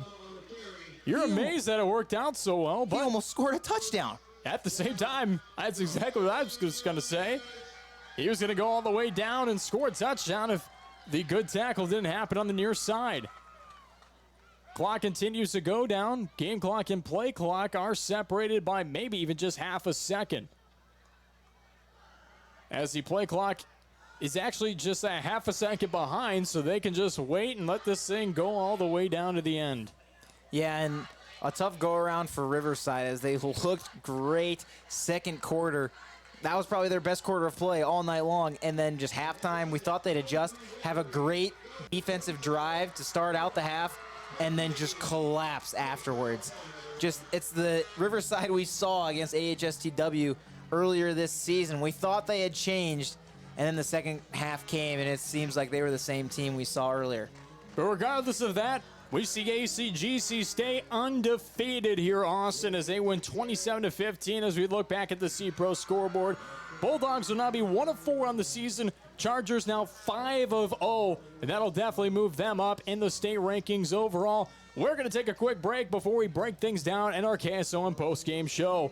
We'll see you right back here in Guthrie Center on KSOM and streaming live on westerniowatoday.com. Anita Supply Center is here for you. From the big jobs to the small tasks, we're here to help. Hi, this is Kim with a reminder of our hours, so when you need our help, we're here. Anita Supply Center is open Monday through Fridays, 7 to 5, and Saturdays, 8 to 5. We're here 6 days a week for all of your building, landscaping, how-to projects, repairs, and more. We offer free in-home measurements, free estimates, and can help put your ideas together. Anita Supply Center is open 6 days a week for all your home improvement and building needs. Spend this harvest season in the fields, not in the repair shed, with genuine AGCO parts sold at Ziegler Ag Equipment.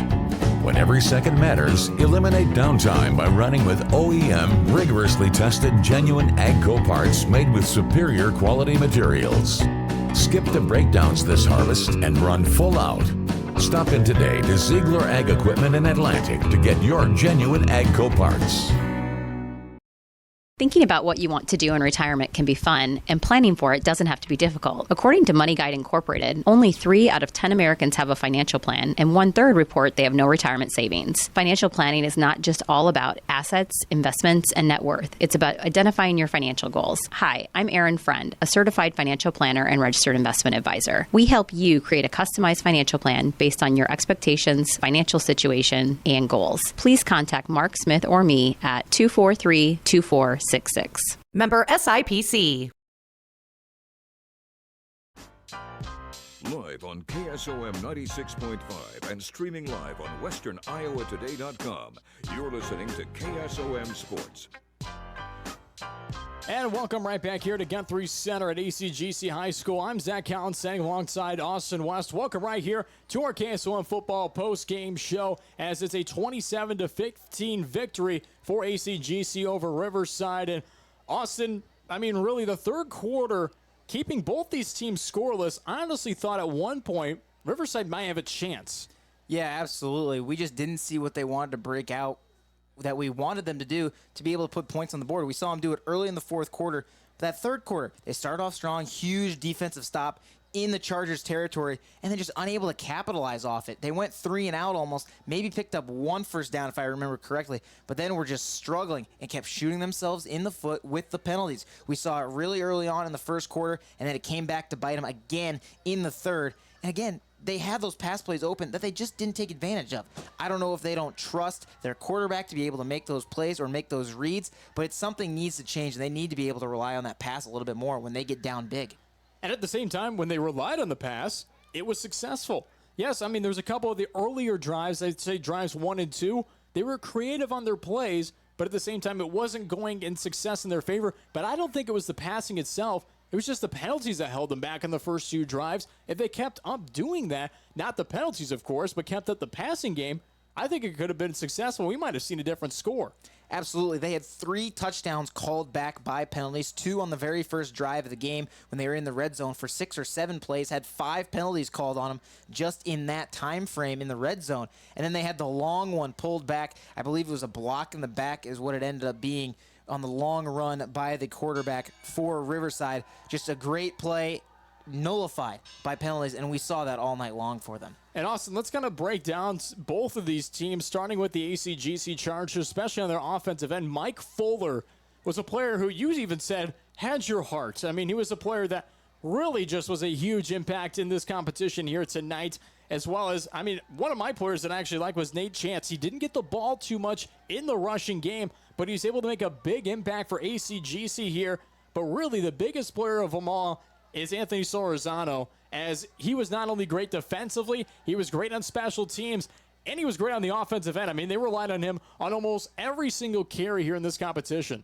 Yeah, absolutely. I mean, Fuller, yes, I love how he plays. He's big like a tight end. He's not built like an average high school running back that you see. Usually you see high school running backs, the skinnier, lankier guys that have speed, kind of like track runners. He's built like that tight end, the big, stocky guy. It looks like maybe he'd be a center on your high school basketball team. And he's just running there, cover up the ball, lower your shoulders, and just run straight through guys, not getting fancy, not dancing around, just run through a guy's face, and it's been fantastic. But you did mention Anthony Solorzano. He's easily getting my player of the game here tonight. I mean, he was fantastic. He caught the huge pass. The one pass we had tonight that we called out, did a fantastic job of that, and he was getting involved in the running game, had some huge key blocks on big runs. Just fantastic all-around offense and defense. And, of course, you mentioned the player of the game. Every player of the game is brought to you by Ryan Archibald Construction, just playing in the dirt.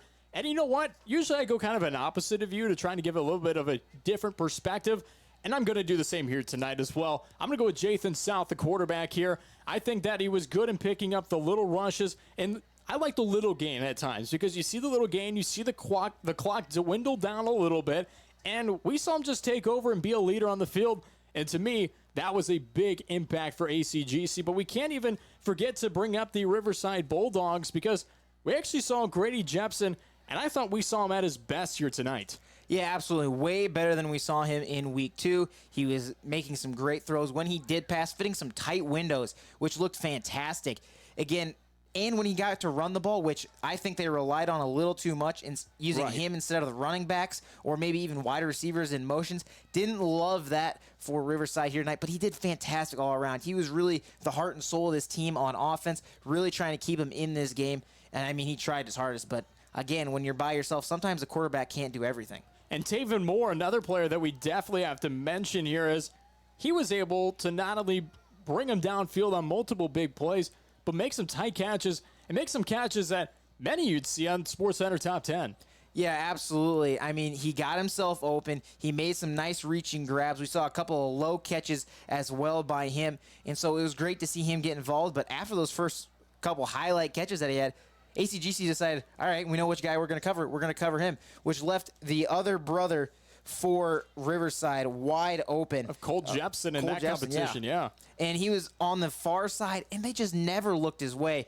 If I'm Cole Jepson, I'm going back in the film room, and I'd be like, Coach, we got to maybe look this way. Look at the separation I'm getting on these DBs. Like, they're open. They're not paying us any attention. And again, like we said, this is the first time they've played in 12 years, so it's not like you can go back on future years and be like, Coach, this is how they've been playing it. This is what we can do. Just look to the far side. Right. Cole Jepsen had himself a great night, even though he wasn't picking up very many catches. He had a crucial one down in the red zone here early, but they never went back to him. Probably could have a touchdown if his brother throws his way.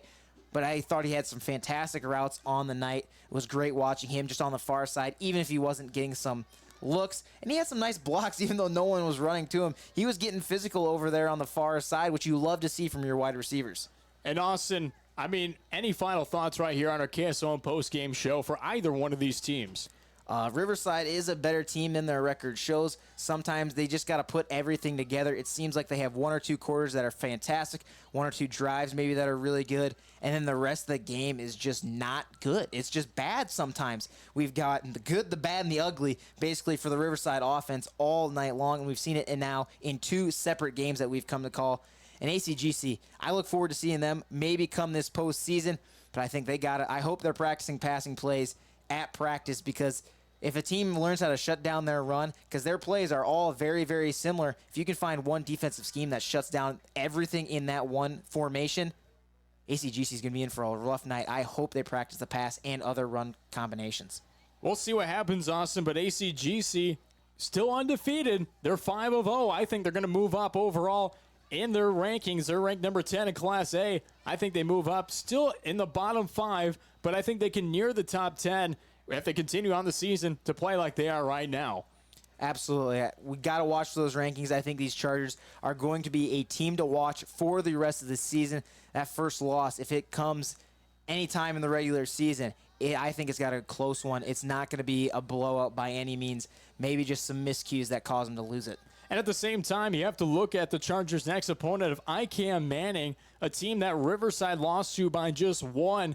You kind of see how things are going to be here. I think that's going to be a great game for ACGC and ICAM Manning. Absolutely. Unfortunately, we are not the ones there to cover it, but if you find whoever is covering it, tune into that game while you're watching us, or watch them while you listen to us. Whatever it may be, dual screen it up. Whatever you have to do, because that's going to be a great game to watch. But, of course, you always got to listen to us because, we're on the call, and it's always a lot more fun when you listen to us. And we'll be at camp for their homecoming night. Exactly. Back-to-back homecoming weeks for us. It's been fantastic to see the fans and everybody get involved. Homecoming week is one of the best weeks in the football season, regardless of level, high school or college. It just makes it that much more fun for both teams. And Riverside will fall to a 1-4 record. Their record does not impact how they play. They're a very good team, and they've got a lot of talent. They just have to build around it and build some teamwork. So, Austin, we're going to close things out right here on our KSOM post-game show. We hope that you tune in to KSOM tomorrow, September 23rd, as Iowa State will be battling against Oklahoma State starting at 3 p.m. The following game on KSOM will be on September 9th in football action, with Sydney taking on Cam, with myself, Zach Collins, and Austin West on the call at 7 o'clock, with a pregame show starting at 6:30 p.m.